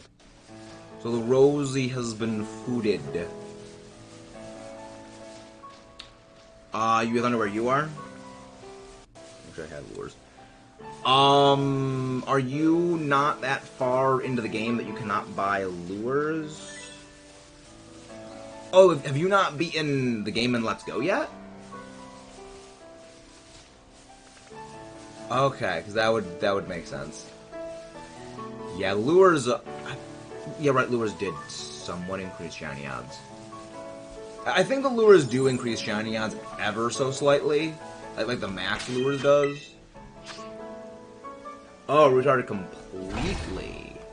Really? Restarted completely? Any reason for that? Rosie's still hungry. So if Rosie is still hungry, does that mean Rosie's name equals hungry? Which means, hello there, hungry, I'm Maxus. Nice to meet you. Or alternatively, nice to eat you. Rosie's +1, Walt's 1, yeah. Oh, so no charm, no lures. Ah, interesting. I will not shush Rosie. Want to restart? I'll have to start upon charm morons. Okay. I can respect that. Full odds of hunts is something that I'm probably not going to be doing. Just remember, when you are doing chains in Let's Go, you do need to continuously keep catching the Bulbasaur. So, like, when the next Bulbasaur appears, you need to catch that Bulbasaur to maintain the chain. Because the shiny boost only applies to the next spawn. It does not apply to all of them, it only applies to the next one. So you need to keep catching Bulbasaur to continue maintaining the chain. Which is going to be a lot of Pokeballs.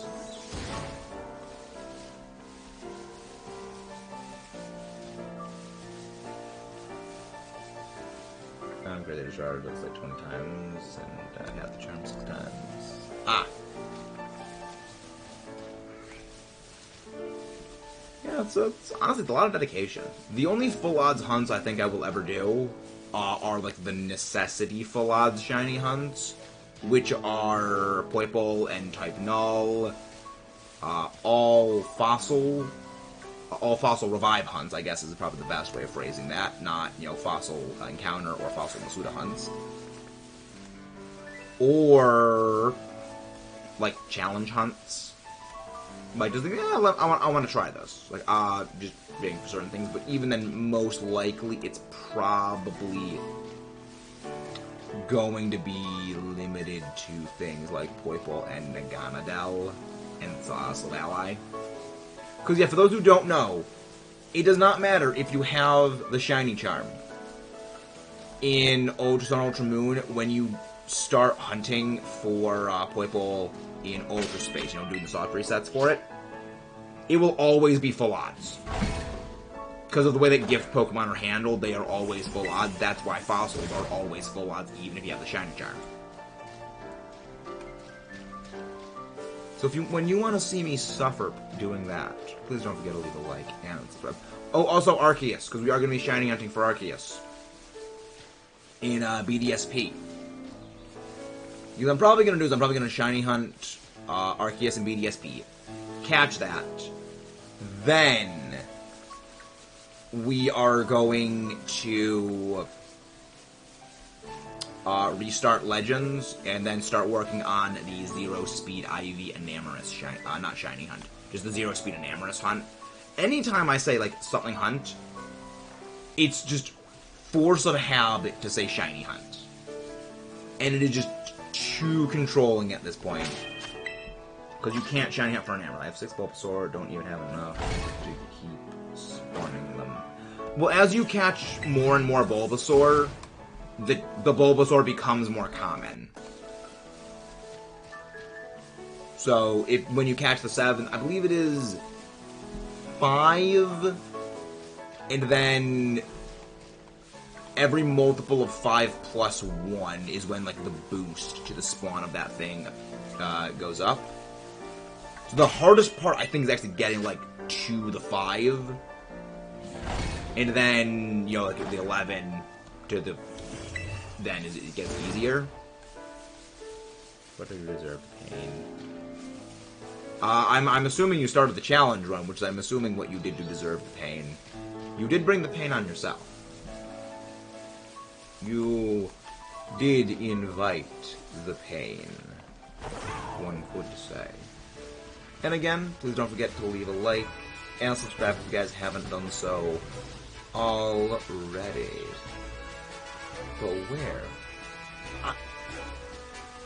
It's weird that there's no Hatena spawns. Because normally, like, we're not, up to our eyeballs in Hatena spawns. But we normally get, like, a good, 5 or 6 per pass. Yeah, but we're getting, like, now we're seeing a decent number of them. Because maybe I should just stay over here, because this is a little bit more plentiful for Hatena. Wait. Nope. I know it's a fluffin' skill issue. Hey, Timmy! How is Timmy? Can one of the mods go grab his link? So, how goes your prep for NateTube? How goes that, preps? I'm looking forward to seeing that match. That's gonna be fun. It's gonna be really fun. Because just remember, the madness mantra of every season. Mewtwo outspeeds his whole team. The complete role reversal of that and the irony is not lost on him, and I just love that. Prep is good, almost done building. Very nice. Yeah, the last thing for me to go do is just give the rest of the moves to my Pokemon. Just, again, use the TRs to give them their full movesets. And then bring one specific Pokemon over into BDSP so that it can beat the Sinnoh League, so I can get a different mark or a different ribbon on every single member of my team. Because it is not merely enough to win. It is about making a statement and styling. You cannot simply just win. You have to style them. But I am very much worried about Doorman's team. I think... Yeah, in order of most worried about teams, I am most worried about yours. But the good thing is, the outcome of our match does not matter nearly as heavily as the outcome of my match with Pidge, which is why I'm technically more worried about Pidge, because I am 100% confident that I am going to be going up against Pidge again in playoffs. Like, unless I lose playoffs before fighting Pidge, or by some just convoluted absurdity, Pidge loses playoffs before I fight him, I think that it is more important to not reveal my plans fully for Pidge game 1 of it against him, and save the best stuff for like game 2 against him. Hopefully we're both 0 when we battle and play. Yeah. Like, my one thing that I'm wondering though is, since we've already fought everyone the way that the schedule works, we get everyone in our normal conference, and then we get one person from the other draft format, well, the other conference. I'm wondering if they're not gonna have us fighting the same people that we fought before. So, like, instead, the people from the Dynamax conference are gonna be fighting the people from the Mega conference for the playoffs, rather than, oh, you guys fought before, well, now you fight again. Which, I hope that's what they do, because I feel that would be more interesting than, oh, we saw Pidge fight Maxis. Okay, now we see Pidge fight Maxis again. But based on, like, you know, some of the things that they've said, I'm fairly certain it's going to be, like, the same thing as before, where it's, you know, be the same conference. So there is that, which, again, not sure I understand that, because, I mean, before it kind of made sense, where you fought other people from the other conference, and you didn't fight everyone. But we are fighting everyone, and then we're fighting everyone again. Yeah, I know the rematches are definitely great. I do enjoy them. But it also, I think, like, just for this format especially, we will be fighting everyone in our own conference, and then we'll just simply be ready. But yeah, I mean, there's definitely stuff you can learn from, you know, losing and then going up against them again, but it will pretty much be just rematches up until the final. So winning or losing essentially kind of doesn't matter in the preseason.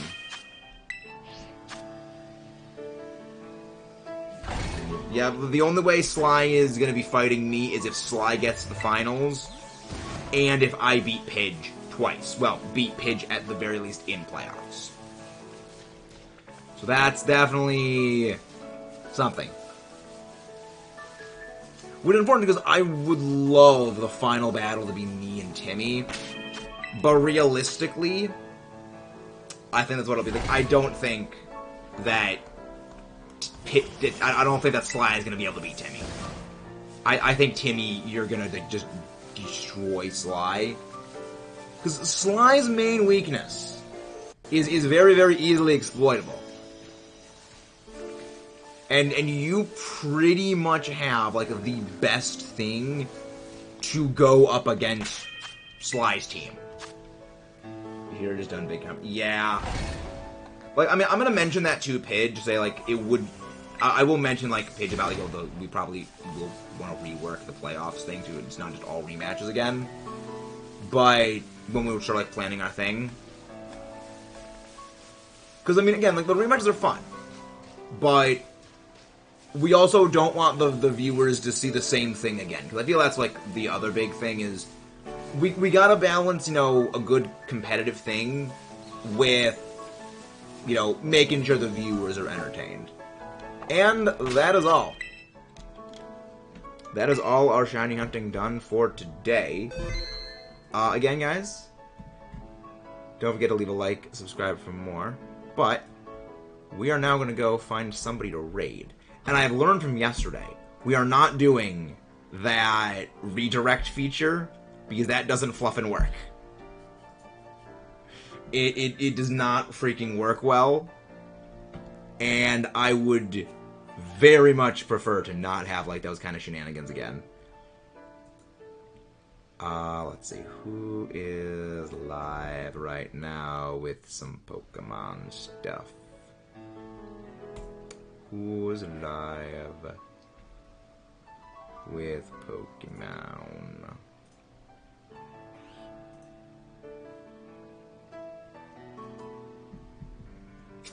Maybe in a bit, Medkip. Maybe in a bit. Alright. Oh, Shinies is hunting Tyrant in Sword and Shield. I'm a big fan of Shiny Tyrant. So let's go give them a raid. Insert dramatic plant feature wailing noises. What? That needs to be on a freaking shirt, but that's amazing. But we need the Boomer to fight the Bucket Head. Alright, I will see you guys over on Shinies. Have a nice day. See you guys then. See you guys tomorrow. And again, don't forget to check out the rest of the stuff. We've got the next